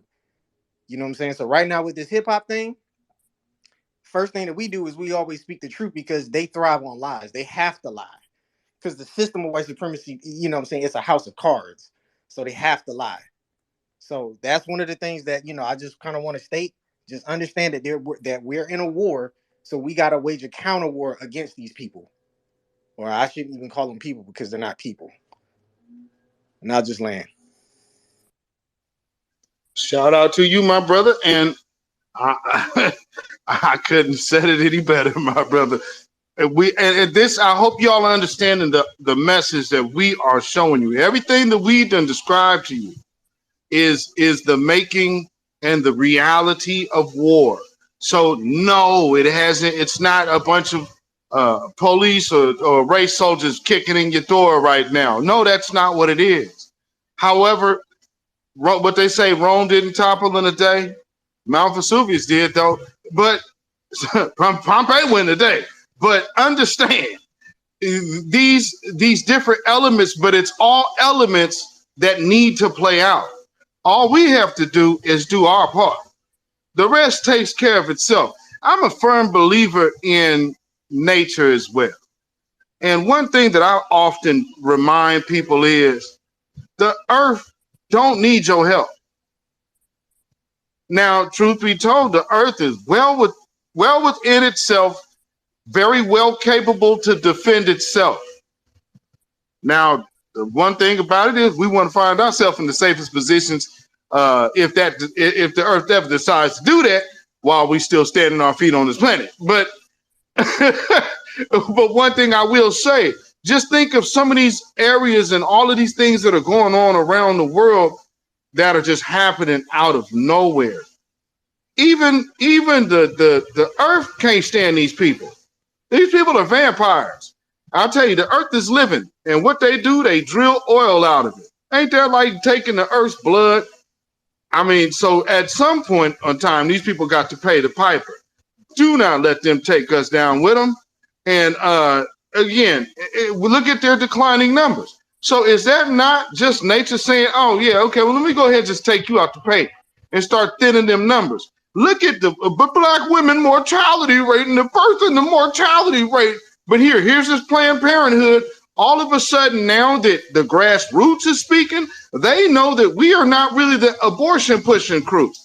So if you understand the angle there, they have flipped on a dime and said, oh yeah, black women birth mortality rate. All of a sudden, that's a conversation like they care about black women's health. Well, I'll tell you one good solid way to make sure you take care of black women. Get them black women their reparations. See how that works? Then we can start building our own institutions with our own doctors.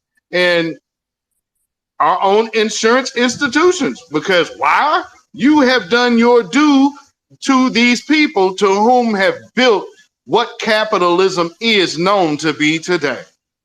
So for those of you white Scandinavians and all of these other individuals say, my family immigrated here. Why do I owe? What did they immigrate to? The biggest place on earth that's built by slaves that you will look at their descendants every day. You don't have to ask yourself, what do you owe? If you see a black person in your neighborhood, you know you owe, because you know that's the only reason you're here. So I understand how y'all have bought into the lie that we are not the reason that you even wanted to come to America in the first place, because America wouldn't be America if it wasn't for us. So again, going back to the origins of how can now Latinos be so influential to a group that established the reason of them even wanting to be on this land? That's just a great question for all of them to answer, which I know they can. With that being said, we are going to go to Wilkins. Wilkins, you've been waiting a long time. Thank you. Appreciate your patience. You got the floor. Thank you, Brother B. Zilla. And shout out to the room, Sister Miriam, Brother John Horse, Brother Eastsider, and all the rest of you. I love this. I love this. Because let me tell you, for so long, America has pushed white unity in order to bring together the North and the South, especially after the Civil War. They've pushed it so hard to be white and to get all these goodies, gifts, guarantees, and giveaways. They've pushed it so hard to where they feel that they are actually patriots. But if they actually were patriots, they would actually consider the people who made this the United States. Because if it wasn't for Black men and women fighting for their freedom during that Civil War, this country would not be united. It wouldn't be called the United States. All right, the South would have seceded. They would have had their capital way down there in Cuba or somewhere else. But I'll tell you this much, as far as it goes, whenever I see all of these white folks, most of which I see and I know and I realize that they are immigrants, disrespectful immigrants. And it is our lineage that has been here since day one. When it comes down to even before this continent was named North America, we were here. So the thing is, whenever I even talk to my children whom I had to pull out of school, I let them know when they see those people out there with their trucks with the flags on the back, and they see these people taking such pride in America that they will have flags in their yard and all that bullshit. Yeah, I tell them those people are disrespectful immigrants. They got their sense of belonging, their sense of patriotism and American pride and American exceptionalism off of lies.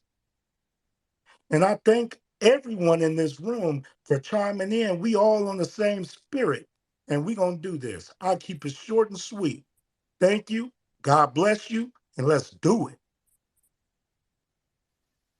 Man, I absolutely appreciate you, man. Thank you so much, Wilkins, for coming up and speaking and sharing that.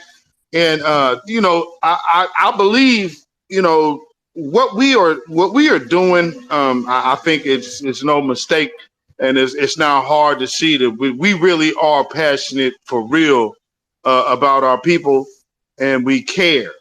And the one thing for me, I always just want everybody to know, like, hey, man, y'all may see us, the ones speaking, but it ain't just about us. What we are is a megaphone. We are a megaphone for y'all.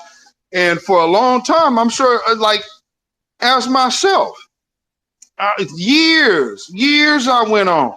Like, man, where are these people at? Where are the folks at that feeling like I'm feeling? who see it how I'm seeing it. And see, this is like where the rubber meets the road, man. We have literally been able to change. We're changing the world as we know it. Just in simple terms of coming together. And this is what coming together really legitimately looks like. We are bringing together our ideas, our experiences, which are all representations of our culture. And so when we have such a rich family, we are the descendants of slaves. And right now, the world wants to be a descendant of a slave. Just 20 years ago, you have folks tell me, man, I'm tired of looking at all them slave movies. It's like watching trauma porn. And all it is right now. Now they don't want to put no slave movie in your face now. And the last slave movie that we didn't approve of, or last few, went straight into the tank. They went straight into the trash. That Woman King, that Harriet, and I mean, so we are showing folks great disdain. And for the longest, even the mainstream media was trying to act like we didn't exist. Well, shout out to all of that family down in Montgomery, Alabama. The world had to take notice then and say, well, wait a minute. This energy is definitely making way more of a global shift than we first thought. Okay, well, what do? Well, they're going to do what white supremacists do. Stick with the game plan and not give black folks what they want. And so that's what we're dealing with. But again, power isn't given anyway. Power's taken. And I hope that you have had your fill of this devil's foot on your throat, because I damn sure know I have. Now, with that being said, we got to take it all the way to the motherland, because we have one of our foundational black Americans over there who's moving and shaking and have to go from coast to coast to go to handle business and getting that worldwide experience. So none other than our brother Mike Cal, coming straight from the motherland. Brother, how are you doing? I am living the dream and winning, great and mighty one. Yes, we are 100 toes down here in the source continent. And, we're certainly here handling FBA business. And thank you, great and mighty ones of the great ones, for the opportunity to speak. Dear brother, I placed something in your DM regarding what we deem as a problem, the co-option on the plagiarism of the culture. Look, everything has a source. Everything has a beginning. And our problems in the U.S. is rooted not on the U.S. soil, but here in Africa. You understand? Our issues with regard to Pan-Africanism is rooted not in the U.S., but back here, the source continent. So what we've done, we've essentially dismantled various organizations. For example, what they call the State of the African Diaspora, with their bullshit. Once we discovered that they weren't supporting reparations for Black Americans who are foundation to North America. Of course, we've had several meetings at the African Union. We are here in Ethiopia, and Ethiopia is the political capital of the continent. And outside of the U.S. matrix, we operate differently, and we see things differently, looking into the matrix that you're living in. And our position starts with a different foundational premise. And I know a little bit about strategy. In fact, that's what I am. That's the root of my thinking. is based in strategy, and then, of course, the execution, the strategy, the tactics. And essentially, we begin with the premise or the foundational premise of Africa owes Black Americans reparations. We start there. We start on the offense. We don't start from a defensive position. We put them on the offense. We have the receipts. And as a result of this co-partnership, Africa and the Europeans, there's land and resources that are available to essentially the world that should be siphoned back into Black America. We start there. Then we look at what organizations that are in the U.S. that are partnering with the so-called white supremacist, the rogue tethers in the U.S. Here on this continent, and we start dismantling or ostracizing them here on the continent and destroying their credibility by essentially saying to the governments, the heads of states here, quietly, to their multi-millionaires or billionaires, that Pan-African shit is dead. All they want to do is come here, put on dashikis, walk barefoot, and dance. These are the strategies that are necessary. These are the things that we should be doing. And this is how Black American can win and how you can win. All that other Pan-African shit, that's fake. That doesn't exist. Never existed. Look at your people. We're here. We see the hell that you're catching. We're from the West. We understand the strategy and the games that the West is playing on you. But China's not your friend, and Russia's not your friend either. Period. This is the way. Right? Regarding the cultural stuff, you know, Microsoft is behind that push for Latino and Caribbeans to co-opt or plagiarize, our culture, our source culture in the U.S. And Microsoft, Bill Gates, they have an agenda here on the continent as well, right? They've given $5 million, at least that we know about, to this hip hop museum in New York. And brother, you can post that on your Jumbotron. I did put that in your DM. I know, and actually I've worked closely with brothers from Universal Zulu Nation. And we were aware of this 50th anniversary coming prior to us coming to the continent. And we understood the deals that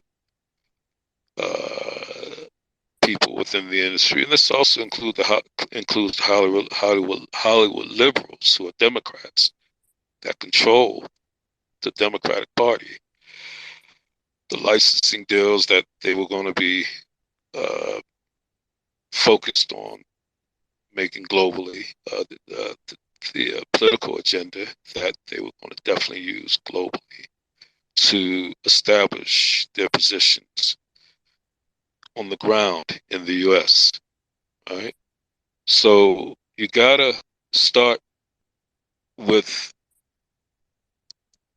the jab. You gotta put that jab in their face and play offense and begin with the narrative: Africa owes us reparation. Period. Start there. All right. And essentially what that would do is ostracize the Africans, right? And put them in a position to defend themselves. We're defending ourselves. We are reacting. We're not, we're not setting them up. We're not, positioning them for defeat. If we're just responding to their attacks. Once you attack them there, what's going to happen is the white nationalists that are in the U.S. that are saying, well, you know, the Africans sold you into slavery. They're going to signal boost your message. This is discussions that Brother Tariq and I, we have.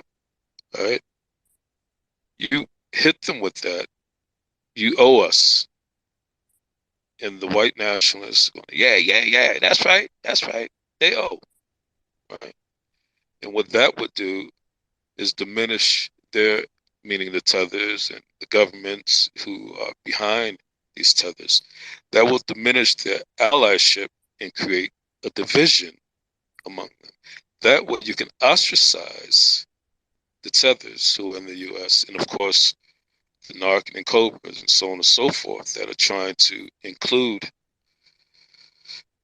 them in our reparations plight. And they will be looked at as the enemy. Well, why are you supporting these slave sellers, right? But you have to really push that and use that as your foundational premise to disconnect them from this continent and to get those on a continent to say, yeah, we did sell them into slavery and yeah, we owe them, right? As opposed to, yeah, we should be a part of their reparations claim, or yeah, our Africanness influenced their hip hop, and these Afro Latinos who are tracing their roots back to Africa and justifying their, you know, their experience in the U.S. by saying, well, yeah, we've been pulled over, and yeah, we've been hurt and harmed. You know, you have to dismantle their base, their root, and that's here. You see, once you take that away, they don't have anything to stand on. You have to, and I know from experience. I mean, I'm a panty killer. You owe us. Well, where? The whole continent. Period. Right? You know, so that's my advice from a strategist point of view. You know, we can't stay in a perpetual mode of crisis management or crying about what these people are saying and what these people are doing. Fight. And the best position to fight from is you owe us. The Africans owe us. Well, who? You know, the entire continent. Period. And I'll land with that, brother, and thank you for the opportunity to be a part of this great, beautiful, powerful. Thank you. I love you all. Salute to you, my brother. I appreciate you, man. And man, always appreciate your contribution to these spaces.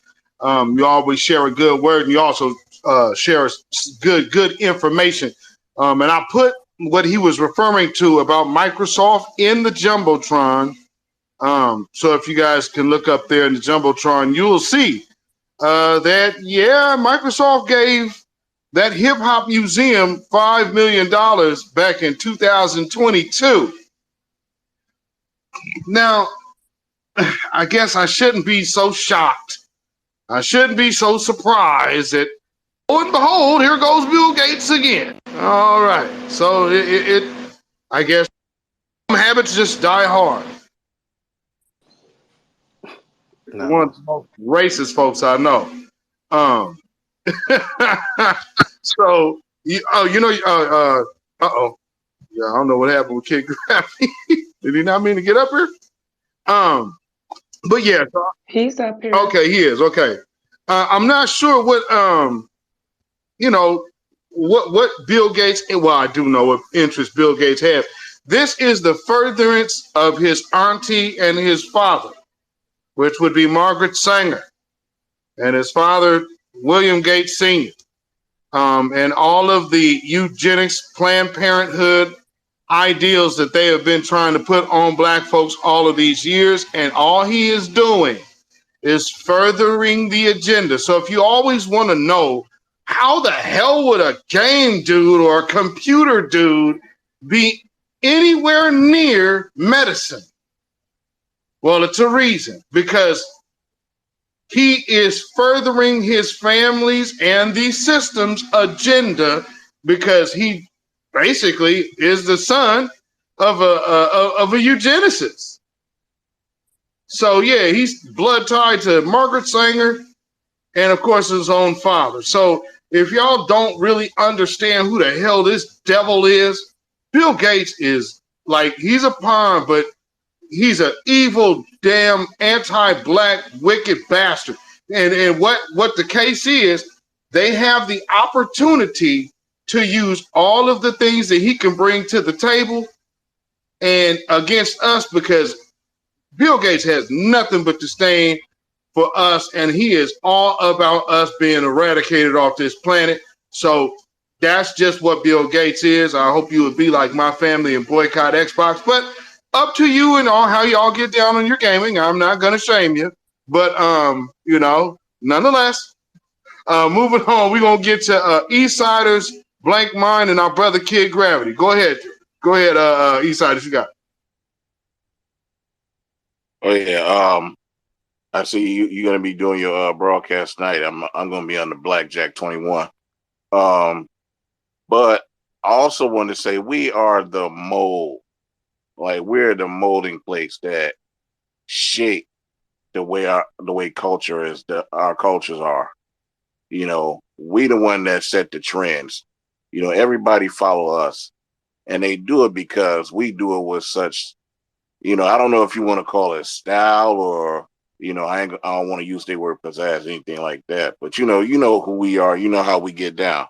I want to break it down old school with the whole flavor thing. But we got that oomph into who we are. Good or bad. We are who we are. The thing is, we have to be able to accept who we are and quit letting other people define us. And we got to quit letting people shame us into trying to conform to their way of life, or to their mediocrity, because we stand out amongst, we're titans. Okay. If that's not the case, why does this country, let alone the world, spend so much money and resources to keep us underfoot? Why do they have to go through so much to keep us in the same perpetual state of oppression day in and day out? If we were so insignificant, if we were the lowest of the lowest that they say we are, then how come they go through great length to sabotage us? It's because we are, I don't want to say we're gods, but we're made in his image, and we were the first people here. Even Malcolm X said we didn't land on Plymouth Rock. Plymouth Rock landed on us, in the movie. Why do you think that is? Could it possibly be that we did not come from Africa? We were already here. Check the Jumbotron up top. Dude shitting in a dude's mouth. Up top, man. Get that out of here. Dude shitting in a dude's mouth. That's Snowfall, dude. That's Snowfall, dude. Shit. I can't even see the Jumbotron. Yeah, it is. It's disgusting. A whole person shitting in their mouth. We gotta block whoever we gotta block that person. That's his lineage right there. What's so crazy? Yeah, get that block. Let me get this Snowfall, dude. Yeah, and you know what's so crazy about that? That's their lineage, brother. That show is. Yep. And now he's all the way blocked. So let me go ahead and just get that out of here. Y'all go ahead while I'm cleaning out my damn Jumbotron, because I was like, why is my Jumbotron like spamming? But now I see. I can't even see it. Yeah, that's about 20 of them he don't put up in there, dirty dog. Oh, weirdo bastard. But see, you know what? That lets you know we hitting on it. And that, like you said, that's their culture. And they have nothing better else to do than to come over here and do that. And show how their mama raised them. Because this is how that's how their mama get down. Female dog. Mm-hmm. Exactly what it is. Okay. Good grief. And then let me also be clear, Twitter. How Twitter, you're really actually trying to freeze my space from deleting all of this mess. I don't understand why that's happening, Twitter. But I mean, it's really amazing, Twitter, that I'm having a hell of a time trying to get all of this crazy porn out off your site. I mean, I couldn't even like bring this up. It went off of my screen, and then I was trying to just so I could even see the room. I couldn't even see the room for a minute. So how is it that Twitter is allowing people, and I'm hitting the X button to like get this shit out of here, and it's just not doing it. I don't know what's going on here. Is it something I could do to just block all of them? Let me see. What can I do? Let me block this dude too. Block that. And maybe that'll take it out of there. Oh, weird ass. But again, that's the type of folks we got in our neighborhood, and the type of people that some of these tethers want to come over here and align themselves with. That's why they get into that slave play. Ooh, you know what I'm saying? They come over here, they want to join up with them, and go kaka to kiki and unique guys. This, yeah, okay. Once y'all get your wake up call, guess who y'all gonna be coming running back to? I'll lay in there. Big facts. Blank mind, you gotta go ahead. All right. Thank you, host. Thank you, co-host to the room.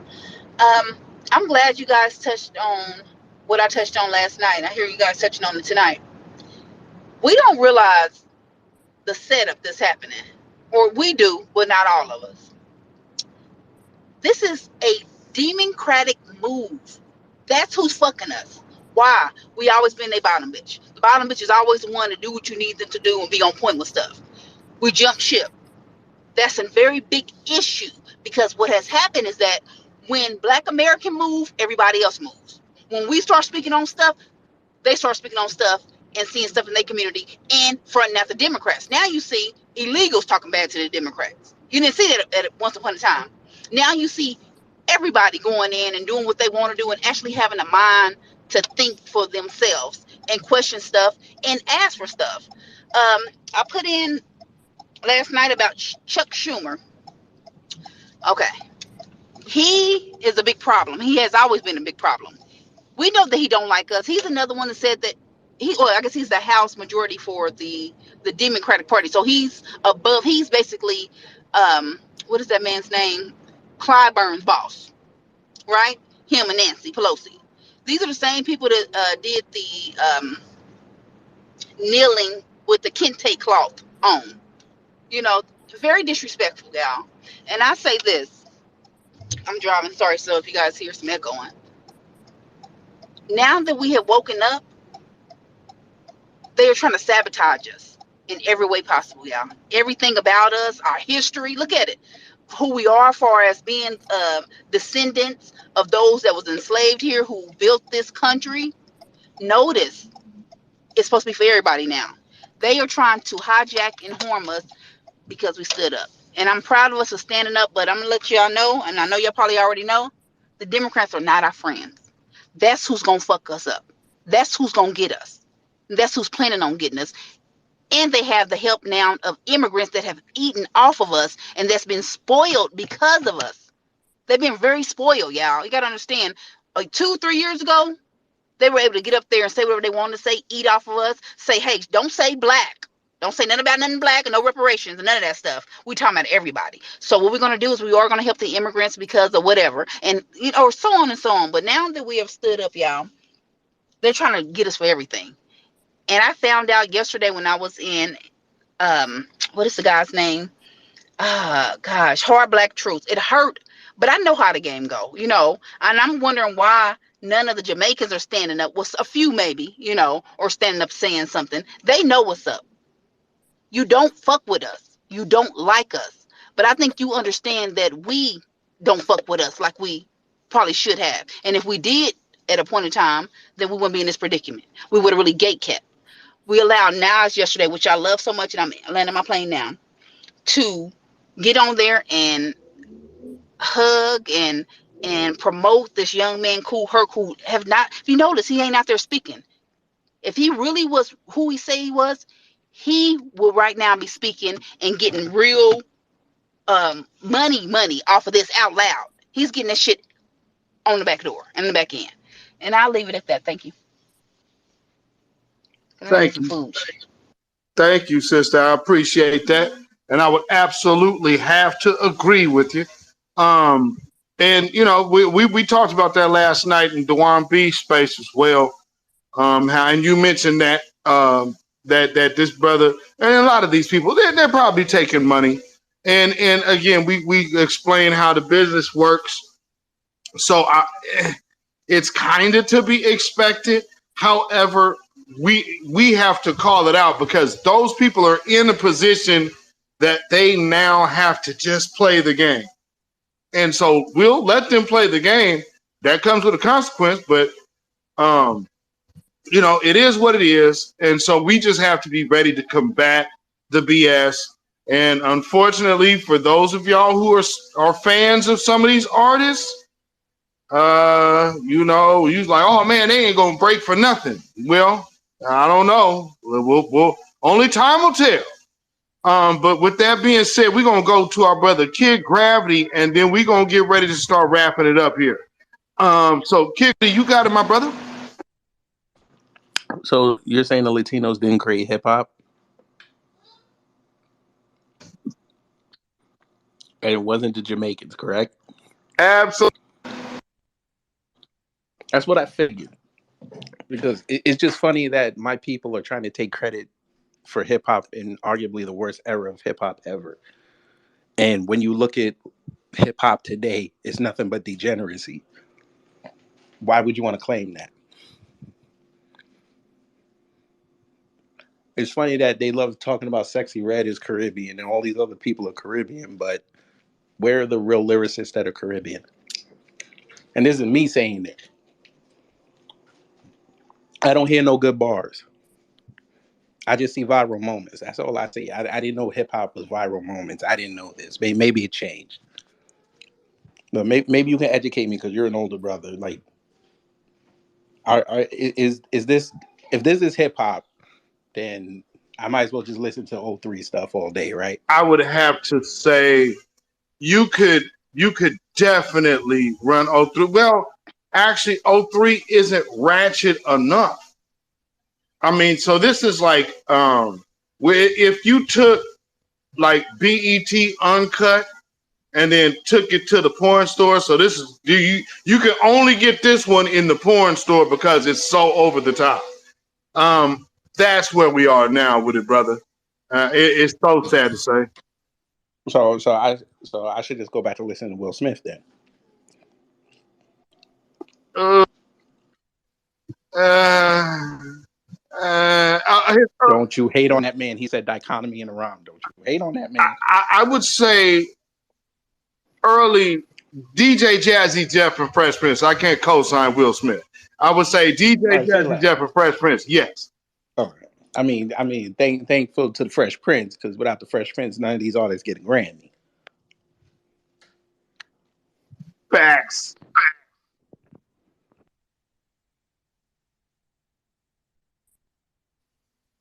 Big facts. Shout out to Jamaica though, because hip hop is your biggest problem right now. Shout out to y'all down there on the island. Fuck everything else that's going on. Hip hop is your biggest accomplishment. All right, shout out to y'all. Nothing left for the youth. Nothing left for them except hip hop that you have to basically get jumped in like a gang to get into. And you have to do degenerate stuff to make it. Yeah, okay, great. Appreciate it. This is the lineage of the green, gold, and black. I like this.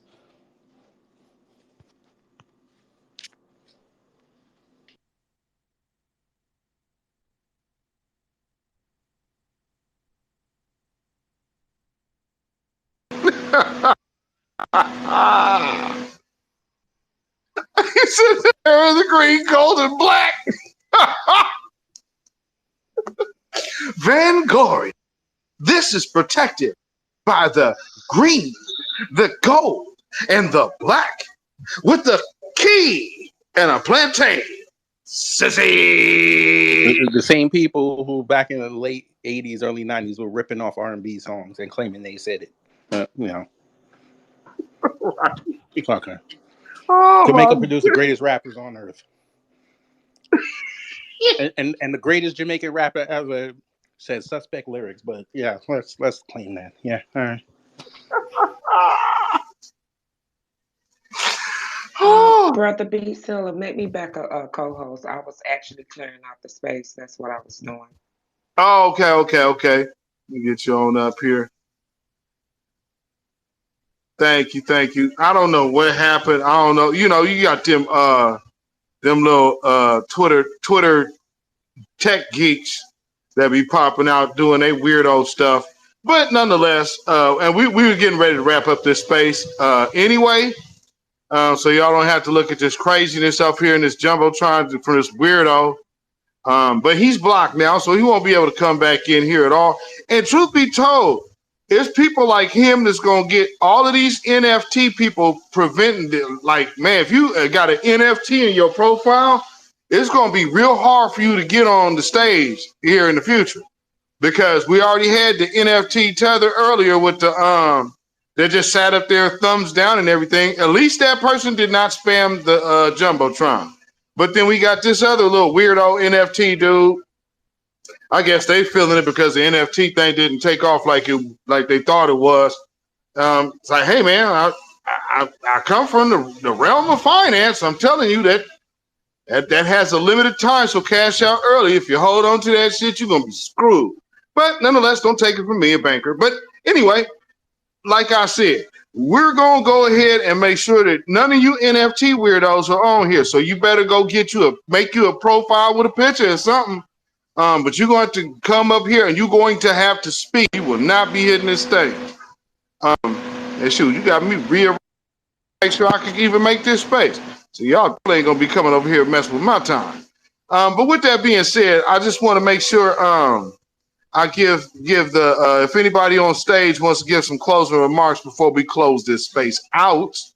I see Brother Eastside has had his hand up. He keeps saying you're a speaker, then not. I hope you are. I'm assuming you are a speaker. So Eastside is this on you, and then we'll just run through Black Mind, and then looks like Kick Gravity done left the stage or got kicked out, and then Sister Miriam, and then I'll go ahead and close it out. Go ahead, Eastside. This is on you. Let's see if they gonna blame black men for that NFT, flop that, because see that seems to be the thing that's their trend. Anytime something go wrong, they blame us for it, But whatever, we're the long hanging fruit of society. But I guess I'll leave with this, man.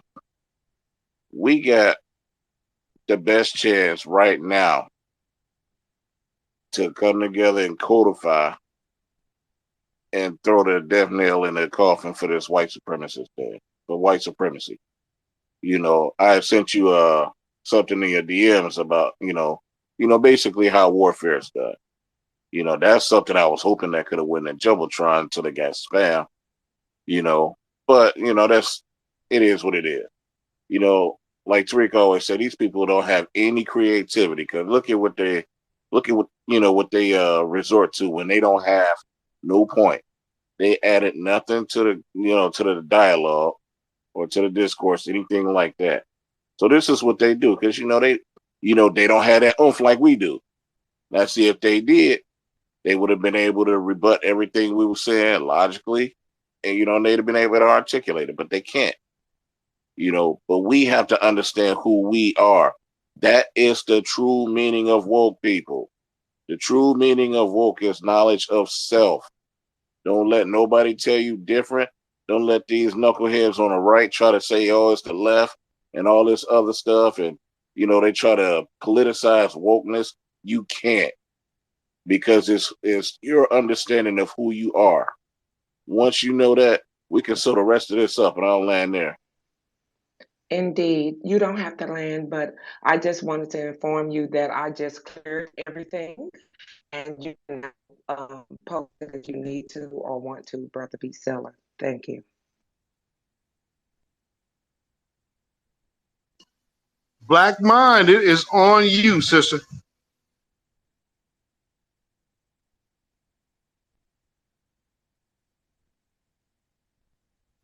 Black Mind, did you want to say any closing words? We're about to close the space out, so if you wanted to, give your last. Oh, okay. Perfect. Yeah. That's the deal. Thank you. Okay. I just pulled in about to eat.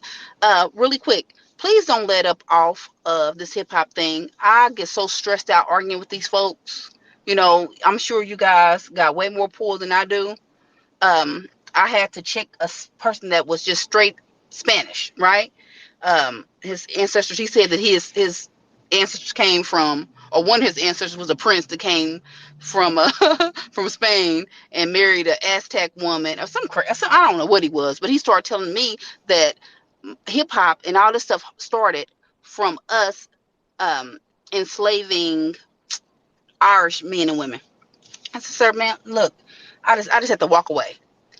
What's going on? You see it in the Smithsonian. You see it in the government. This is why I say federal is where it's at. I know we say state.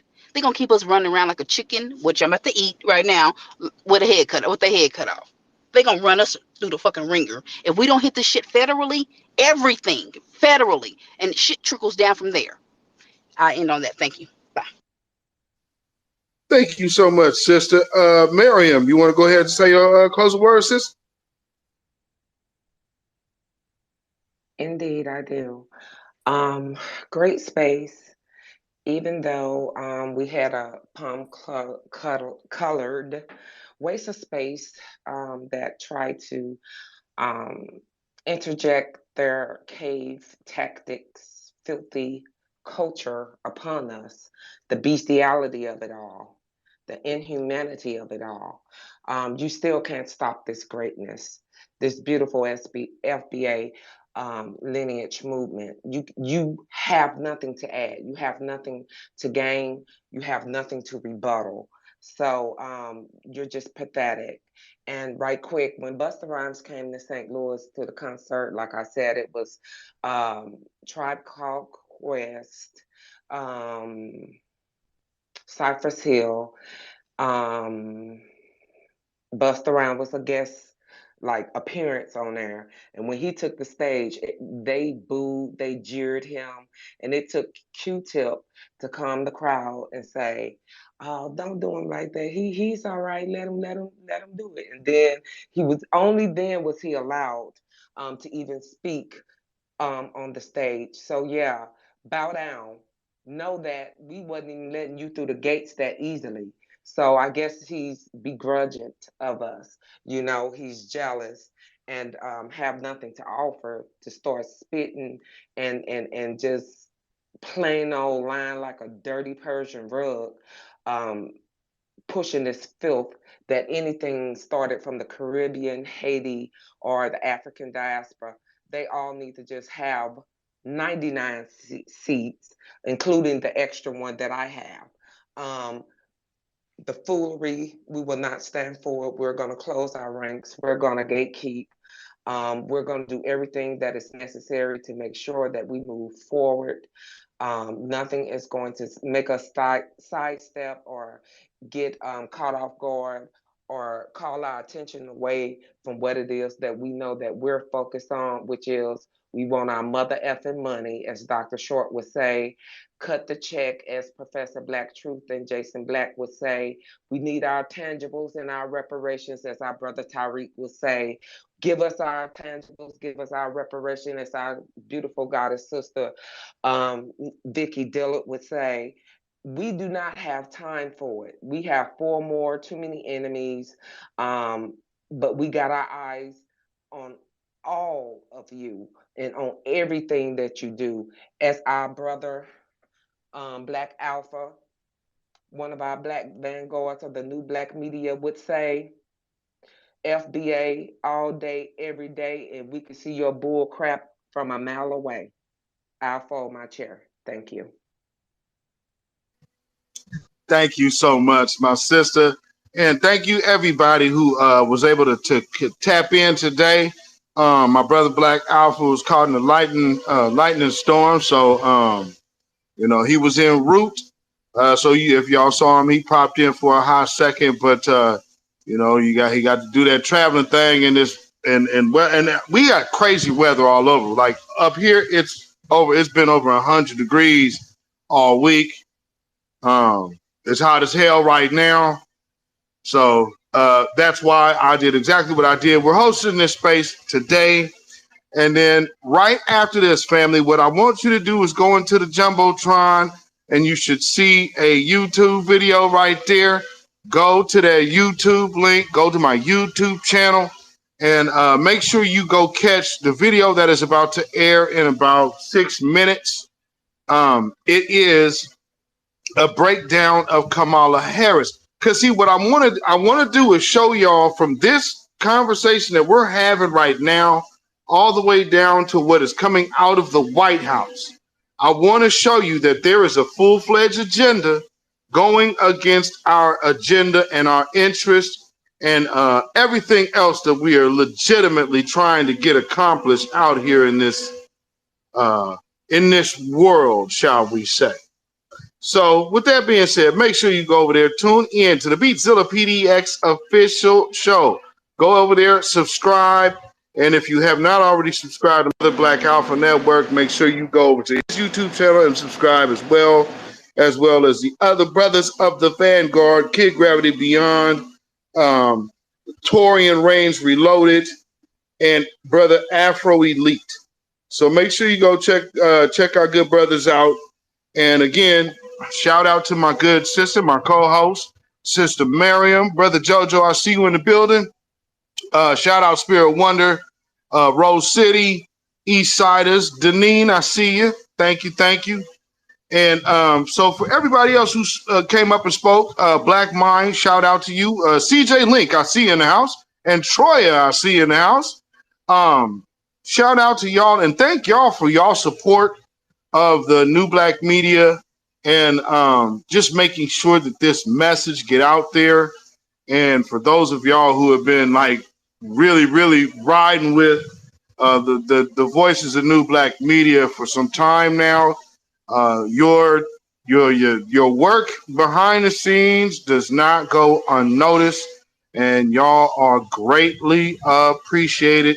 And I know I hear your names. I know I see your names, and I know other people mention your names, and so I absolutely applaud y'all, because if you do not support your advocates, you will not have any advocates. And what we are and what we have been able to cultivate is an institution of Black thought. And I hope that you guys are well pleased at how we have been able to cultivate a sphere, a new medium of media, pushing one agenda, pushing one code. And from the big three down to myself, to the Vanguard, I thank you. So shout out to everybody who supports this movement. It takes all of us, because it is about all of us. So with that being said, make sure you go over to my YouTube channel in about a little over 10 minutes and tune in, family, because, well, actually, I'm sorry, about 3 minutes. We finna go live. So yeah, about 3 minutes. Make sure you go tune over there right now. Make sure you catch this live, because we're breaking it down to how all of this ties in, from the cultural war against us to the political war and strategy of benign neglect against us. And you're going to see that on full display from your Vice President Kamala Harris tonight. So with that being said, thank you again for all the support to the certified truth. And for me, Beatzilla PDX official, Sister Miriam, my brother Black Alpha Network, Queen Alpha, thank y'all so much. And stay black, stay vigilant, stay alive. Black first, black first, black first. Shalom, y'all. It has been a pleasure. Have a blessed night, y'all. Peace.